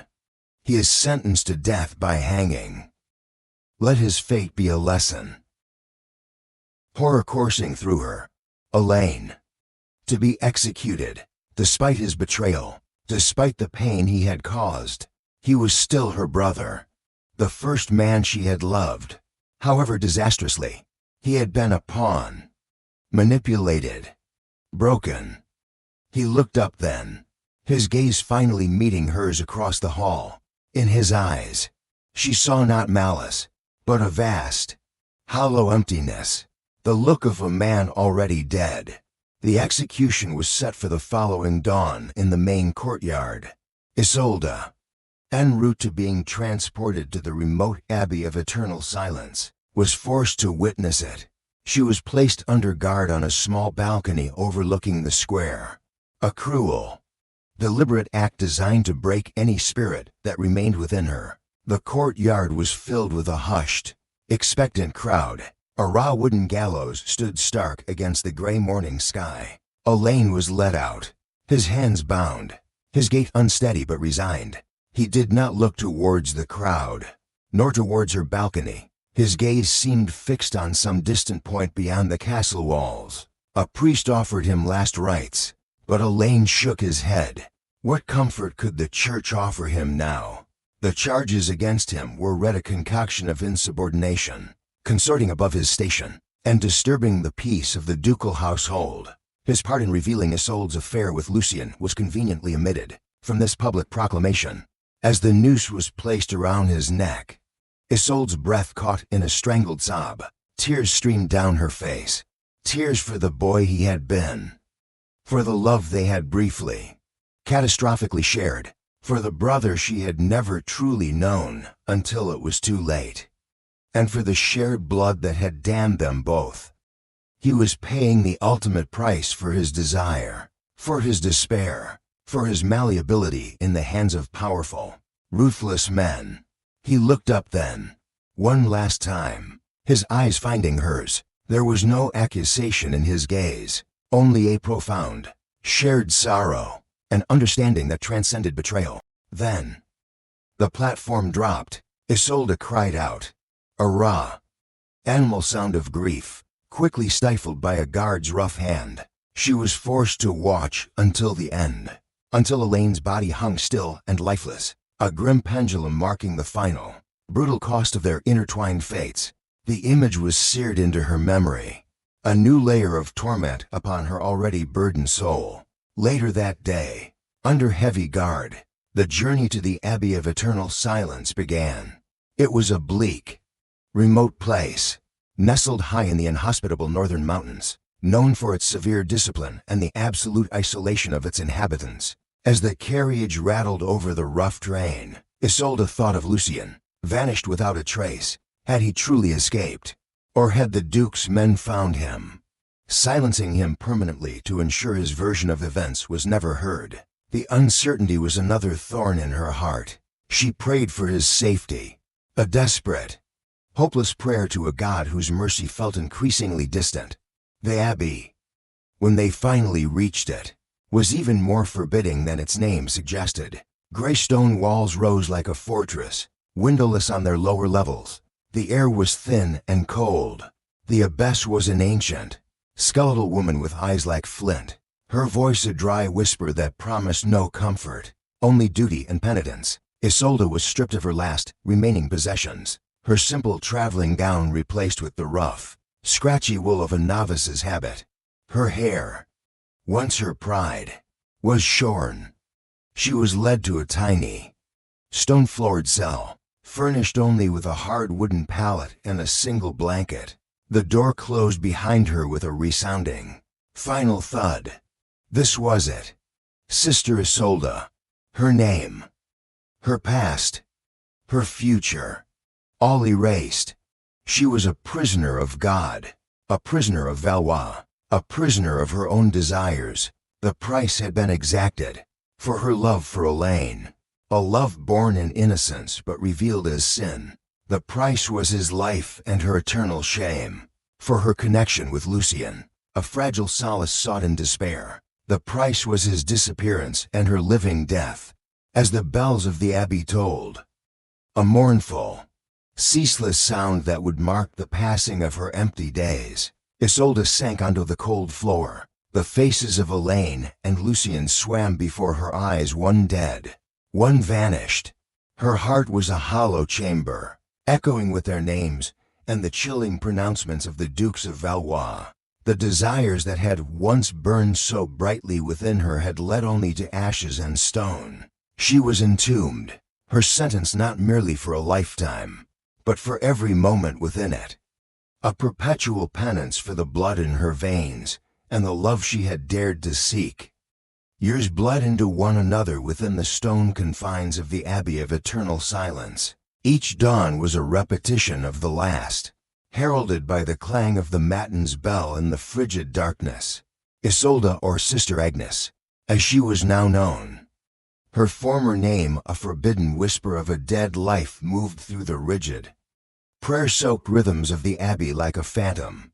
The initial searing agony of her losses had dulled with time, not into peace, but into a gnawing, hollow ache, a constant companion in her Spartan cell and during the endless hours of labor. In the windswept herb gardens or the icy scriptorium, her beauty had become ethereal, fined down by meager rations and sorrow, her eyes holding a haunted depth that set her apart from the other nuns, whose piety was often a simpler, more unquestioning thing. She performed her duties with a quiet diligence that satisfied the stern abbess Ottilia, but her inner world remained a closely guarded secret, a landscape of memory and regret. The greatest of these secrets was her writing. Paper was scarce, ink precious, usually reserved for the copying of sacred texts. But Isolde, with the quiet cunning of a survivor, managed to acquire small scraps, the discarded edges of parchment from the scriptorium, the blank flyleaves of old prayer books. For ink, she sometimes used the juice of dark berries smuggled from the garden, or a diluted soot mixed with hoarded water. Her pen was a sharpened bird's feather found during her outdoor labors. In the dead of night, when the Abbey was shrouded in a silence so profound it felt like the world outside had ceased to exist, she would write hundreds of letters, letters that would never be sent, letters that were her only true confession, her only link to the woman she had once been. To Elaine, She would begin, her makeshift pen scratching softly in the near darkness, the image of his face at the gallows of fresh torment. Brother, beloved, betrayer, do you find peace where you are? Or does the knowledge of our shared blood, the sin that unknowingly bound us, haunt you even in the shadows of death? I see your face in my dreams, sometimes as the boy who first made my heart stir with a forbidden joy, sometimes as the hollow-eyed man who condemned me. I forgive you, Elaine. How can I not? We were both playthings of a cruel fate, snared in our father's forgotten sins. The price you paid was absolute. Mine is this living death. I pray your suffering is at an end. I carry mine for us both. Her words were a torrent of longing, fear, and an aching tenderness. My dearest father, my lost friend, where has the wind scattered you? Are you safe? Do you ever think of the whispers in the chapel? Of the desperate solace we found in each other's arms? Guilt is my constant companion, for the vows I helped you break, for the danger into which our forbidden affection undoubtedly cast you. The Duke spoke of your disappearance. I pray it was an escape, that you found a haven beyond their reach.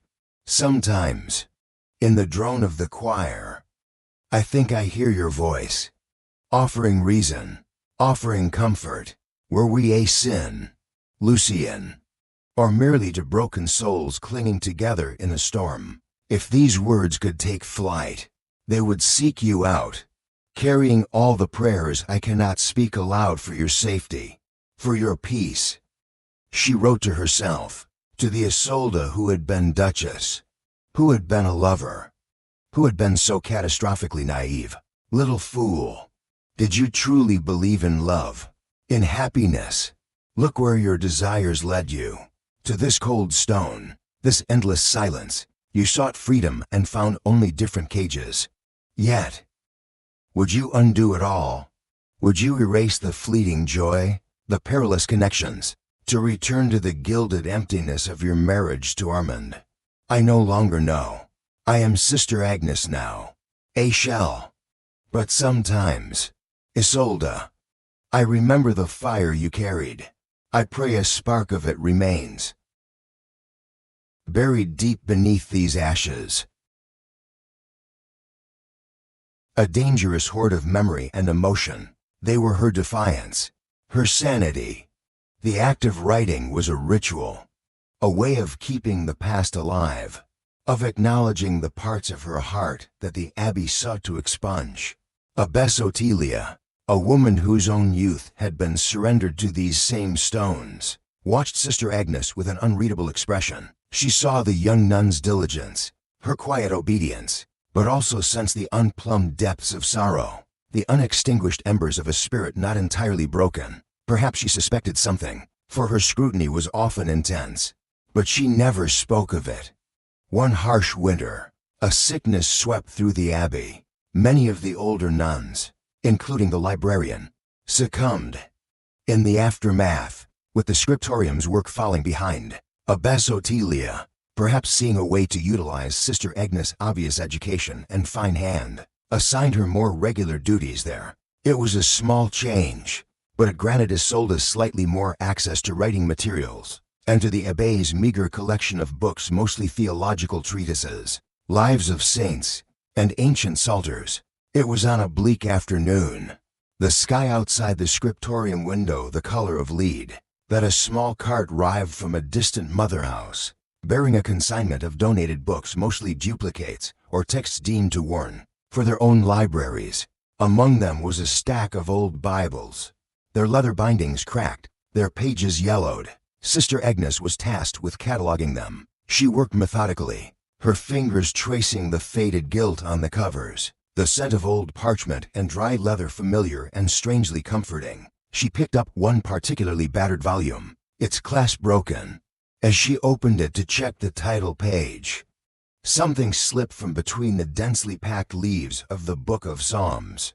A small, folded piece of vellum, not ancient like the book, but newer, Though creased and bearing water stains, her heart gave a sudden, painful lurch. This was no stray bookmark. With trembling fingers, she unfolded it. The script was small, precise, achingly familiar. My dearest Isolde. For he would not know her new name. Though hunted and in constant peril, the memory of your courage, your spirit, is a light in my present darkness. I have thought of you every day since Valois. I have imagined your suffering, and it mirrors my own. Forgive me for the ruin our desperate connection brought upon you. Forgive me for fleeing, but to stay would have meant my death, and offered you no aid. I dare not say where I am, or how this letter might reach you. Know only that there are still those in the world who remember justice, and some who even dare to whisper of the Valois tyranny. They are few, and the path is fraught with danger. I cannot promise a future, nor even my own survival beyond the morrow. But I had to try to reach you, to let you know you are not forgotten. The sparrow I once saw you feed in the convent garden, remember it. It flew free. Perhaps hope, too, can find its wings, even against the strongest gales. Be strong, my Isolde. Endure. Do not let them extinguish the fire I know still burns within you. Yours in desperate hope, L. Isolde stared at the letter, her vision blurring, her breath coming in ragged gasps. Lucien. Alive. He had written to her. The abbey, the cold, the endless prayers, all faded. For a moment, she was back in the little scriptorium at the convent of the Blessed Gaze. His hand briefly on hers, his eyes filled with a gentle understanding. Tears, hot and liberating, streamed down her face. He was alive. The words were a balm to her scorched soul, a flicker of warmth in the frozen wasteland of her existence. He remembered her. He had risked sending this. But then, a new wave of emotion, cold and sharp, pierced through the initial euphoria. The letter was not dated. How long ago had he written it? Weeks, months, years. He spoke of being hunted, of constant peril. I cannot promise my own survival beyond the morrow. The hope the letter ignited was fragile, instantly shadowed by a profound fear. He was alive when he penned these words. But was he still alive now? She clutched the precious vellum to her chest, her mind reeling. The carefully constructed numbness she had cultivated over the years was shattered. Hope, so long a stranger, had returned, and it was a terrifying, exhilarating burden. She quickly hid the letter within the folds of her habit, her heart hammering. She must destroy it, of course, if found. But she couldn't. Not yet. It was a tangible link, a proof that she was not entirely alone, not entirely forgotten. That night, in her cell, she did not write in her secret journal. Instead, she read Lucien's letter again and again by the sliver of moonlight that pierced her narrow window. His words a desperate prayer, a fragile promise. The question burned in her mind, a brand of hope and fear. Lucien, are you still alive? And if you are, will our paths, by some miracle, ever cross again? The letters she had written, hundreds of them, were testaments to a past filled with love and loss. But this letter, this one that had reached her, was a terrifying, beautiful whisper of a potential future, however improbable, however dangerous. The stone walls of the Abbey of Eternal Silence suddenly felt a little less absolute, the silence a little less eternal. A single sparrow, as Lucien had written, had taken flight against the gale, and with it, a tiny, rebellious spark of Isolde's own spirit began, ever so cautiously, to rekindle. 3 decades, 30 winters had etched their harsh chronicles onto the stones of the Abbey of Eternal Silence, and onto the face of Sister Agnes. Once Isolde de Valois, the fire of her youth had long since banked to embers. Her once vibrant hair now a silver circlet beneath her coif, her body frail and stooped from years of meager sustenance, hard labor, and the relentless weight of memory. Yet, within her eyes, a quiet light still flickered, not of rebellion, for that had been ground down by time and discipline, but of an enduring, sorrowful wisdom. She had survived. Abbess Otelia had long gone to her eternal rest, as had most of the nuns who had known Isolde in her earlier years at the abbey. New generations had come, knowing Sister Agnes only as a silent, aged figure, a living relic of a forgotten scandal, her past a subject of hushed, inaccurate whispers among the novices. Lucian's letter, received so many years ago, was a fragile, yellowed ghost, hidden within the pages of her worn psalter. It had been both her torment and her solace. Hope, once rekindled, had slowly faded with each passing year that brought no further word. She had eventually accepted that he was likely lost, another victim of the perilous world beyond the abbey walls. Or perhaps he had simply moved on, his own survival demanding the severing of all past ties. Yet, the memory of his words, his existence, had sustained her through the bleakest stretches of her entombment. Now, as her own life force ebbed, a final, weary peace settled over her. The prioress, a stern but not unkind woman named Mathilde, saw the familiar signs. Sister Agnes was dying. "Is there anything you require?" Sister Prioress Mathilde asked, her voice softened by the gravity of the moment. Isolde's voice was a dry whisper, like autumn leaves skittering across stone. "Confession, Mother. A last confession. If it pleases His Grace, the Bishop of this diocese, might he attend a dying nun who once bore a noble name. My sins are heavy, my penance long. I would unburden my soul one final time to a high servant of God." The abbey had its own chaplain, but for a nun of Sister Agnes' infamous past, a final confession before the bishop himself was perhaps not entirely untoward, a final act of submission and repentance that would reflect well upon the abbé's spiritual diligence. Prioress Mathilde, after some deliberation, dispatched a message to the episcopal seat. Days later, word returned.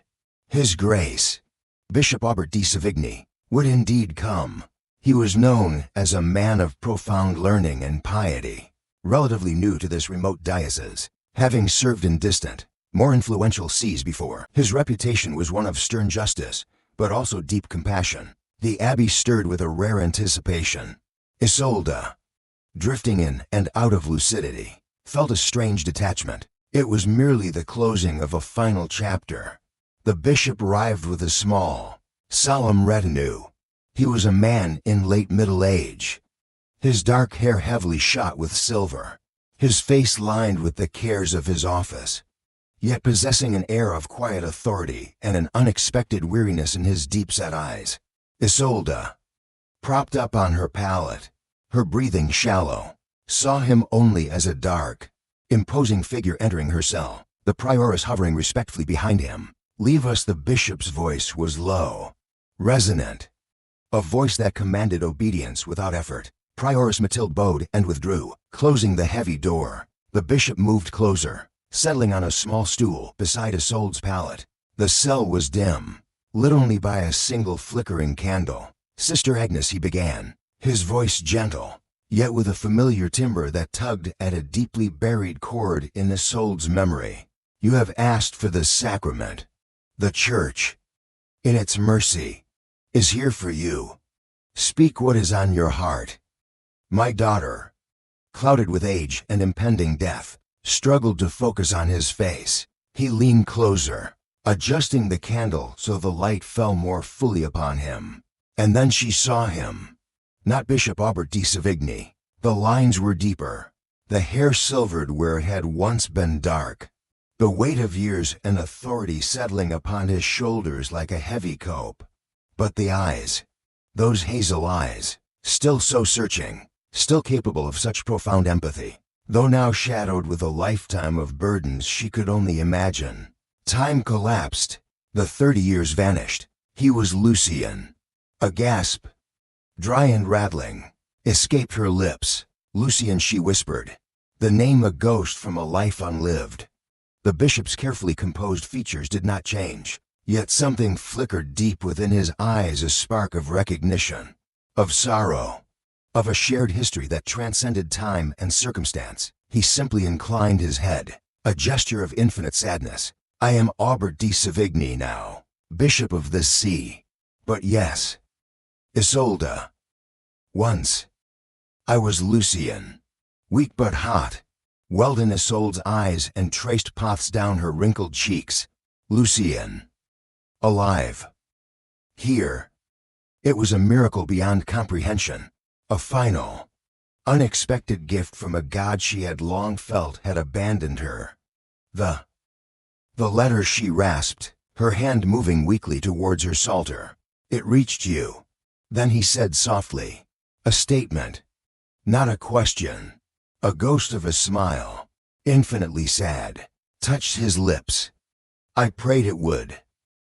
A bishop, she whispered, incredulous.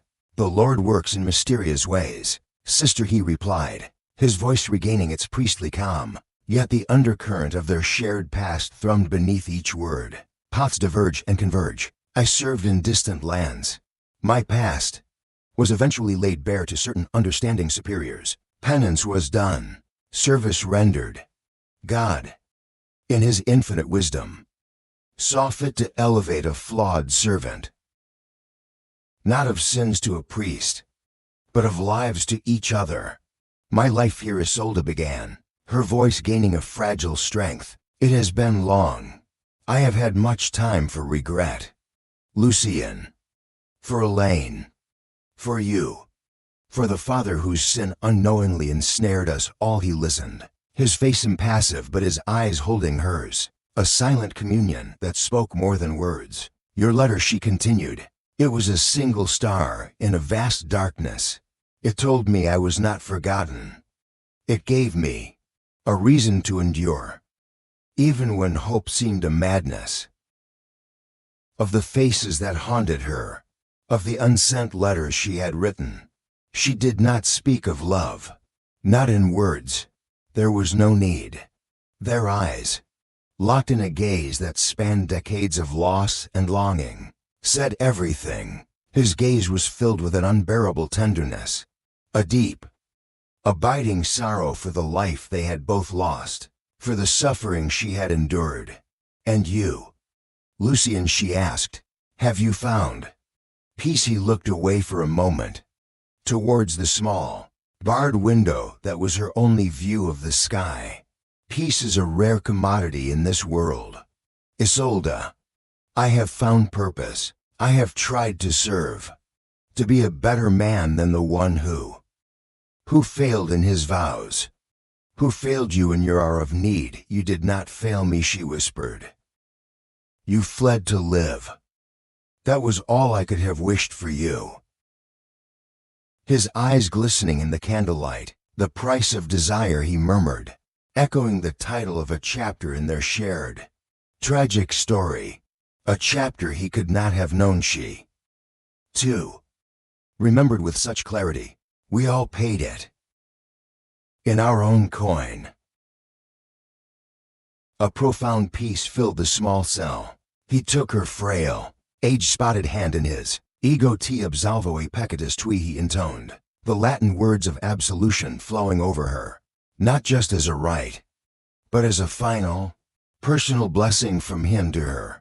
In nomen patris, et filii, et spiritus sancti, amen, she breathed. He did not release her hand immediately. The bishop's ring on his finger, a heavy amethyst, pressed against her skin. For a long moment, they remained thus, bishop and dying nun, Lucien and Isolde, their silent farewell a testament to a love that had defied time, sin, and separation. Then, gently, he leaned forward. His lips, cool and dry, brushed her forehead. It was not the kiss of a lover, nor merely the blessing of a priest. It was something in between. A chaste, heartbreaking acknowledgement of all that had been and all that could never be. A brief embrace, his arms supporting her frail shoulders for a fleeting second. A final, human touch before the eternal parting. "Go in peace, Isolde," he whispered, his voice thick with unched emotion, using her true name one last time. "May the angels lead you into paradise." His face once more the composed mask of the Bishop Aubert de Savigny, though the sorrow in his eyes was a raw, open wound. He gave her one last, lingering look, a look that encompassed a lifetime of shared secrets and unspoken love. Then he turned and was gone, the heavy door closing softly behind him, leaving Isolde in the familiar silence of her cell. But the silence was different now. It was filled not with emptiness, but with a sense of completion, of a circle finally closed. Lucien was alive. He had found his own path, burdened but unbroken. He had come to her at the end. It was more than she could ever have dared to hope. A soft smile touched Isolde's lips. She closed her eyes, the image of Lucien's face, aged but beloved, clear in her mind. The pain that had been her companion for so many decades seemed to loosen its grip, to float away. The price of desire had been steep, paid in full with a lifetime of sorrow. But in this last, unexpected confession, she had found a measure of grace. Later that evening, as the vesper bells tolled their mournful call across the snow-dusted courtyard of the Abbey of Eternal Silence, Sister Agnes, formerly Isolde de Valois, breathed her last. Her passing was peaceful, the prioress reported. There was a serene, almost beatific expression on her aged face. Miles away, in his temporary chamber, Bishop Aubert de Savigny knelt in prayer, his own confession a silent, agonizing torrent offered to the shadowed crucifix on the wall. He prayed for the soul of Isolde, the woman whose life had been so tragically intertwined with his own. The woman whose spirit had endured so much. He had offered her God's absolution. He wondered if he would ever find his own. Their embrace had been brief, their parting eternal, but the echo of her presence, the memory of their final, silent communion, would remain with him until his own dying day. The last sliver of the setting sun bled through the grimy arch window of the great hall, painting long, melancholic shadows across the dust-laden flags. The air in Chateau de Valois was heavy with the scent of decay, of time, and of secrets that had clung to its stones for centuries. I had been here for days, lost within the fragile, brittle pages of lives lived and loves lost, the world outside fading to a distant hum. Now, the final letter lay read, the story of Isolde, Elaine, and Lucien having reached its poignant, inevitable conclusion, with a sigh that seemed to carry the weight of their collective sorrows. I carefully gathered the scattered bundles of correspondence, Isolde's anguished, unsent missives, Elaine's early, hopeful notes, the Duke's cold pronouncements, the Bishop's tormented confessions, and finally, Lucien's last, desperate message of hope and Isolde's quiet passing. Each one was a fragment of a heart, a testament to a passion that had defied convention, expectation, and even, it seemed, the will of God. The old iron-bound chest sat before me, its lid open like a waiting maw. I placed the letters back inside, bundle by brittle bundle, the faded ribbons whispering against the yellowed parchment. It felt like laying ghosts to rest, though I knew their stories, their fierce emotions, would linger here and now, within me, long after the physical remnants had crumbled further into dust. As I gently closed the heavy lid, the sound echoed in the vast, empty hall, a soft thud of finality. The lock, rusted and stiff, clicked shut, sealing away the tangible evidence of their tumultuous lives. But what of the intangible? What of the love, the betrayals, the desperate yearning that had bled through the faded ink and across the centuries? Could such things ever truly be contained, ever truly be buried? I sat there for a long time. The gathering darkness a comforting shroud, the silence of the chateau profound. The story I had pieced together was one of tragedy. There was no denying it. Sins had been committed, vows broken, lives shattered by the stern moral codes of their time, and perhaps even of our own. Their loves were transgressive, wrong in countless ways. Adultery, incest born of ignorance, and then revealed in horror, the breaking of sacred celibacy. These were not gentle affections, but fierce, consuming passions that ultimately led to ruin, despair, and death. And yet, as I reflected on Isolde's journey from a terrified bride to a woman awakened by forbidden love, then plunged into the abyss of a horrifying truth, seeking solace in another illicit embrace, and finally finding a quiet, enduring strength in her decades of penance, I could not simply condemn. There was a terrible beauty in the intensity of her connections, a raw, undeniable humanity in her desperate search for meaning, an affection in a world determined to deny her both. Her love for Elaine, though born in naivety and ultimately revealed as a horrifying transgression against blood and faith, had been a genuine spark of defiance against a cold, political marriage. It had been her first taste of a love that chose, rather than one that was imposed. His subsequent betrayal, twisted by grief, jealousy, and the masterful manipulation of the old Duke, was a tragedy in itself. A broken man lashing out, ensuring that if he could not possess her heart, then the world, as he knew it, would see her fall. Even in his execution, forced upon Isolde as a final, cruel spectacle, there had been a flicker of their original, ill-fated bond in that last, shared look of sorrow. And Lucien, the gentle priest, himself torn between his sacred vows and the undeniable pull of a suffering soul. Theirs was a quieter love, perhaps, born of intellectual kinship and shared solitude, yet no less profound in its implications, no less dangerous. His letter, a fragile beacon across years of silence, was a testament to an affection that had endured despite persecution and separation.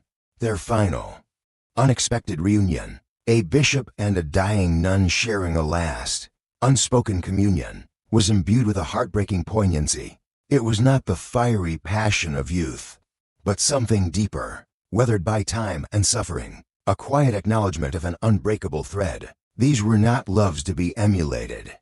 Perhaps they were fraught with peril, steeped in sin by the doctrines of their age, and inevitably shadowed by loss, but they were undeniably real. They were the desperate assertions of human hearts against the unyielding walls of duty, power, and religious dogma.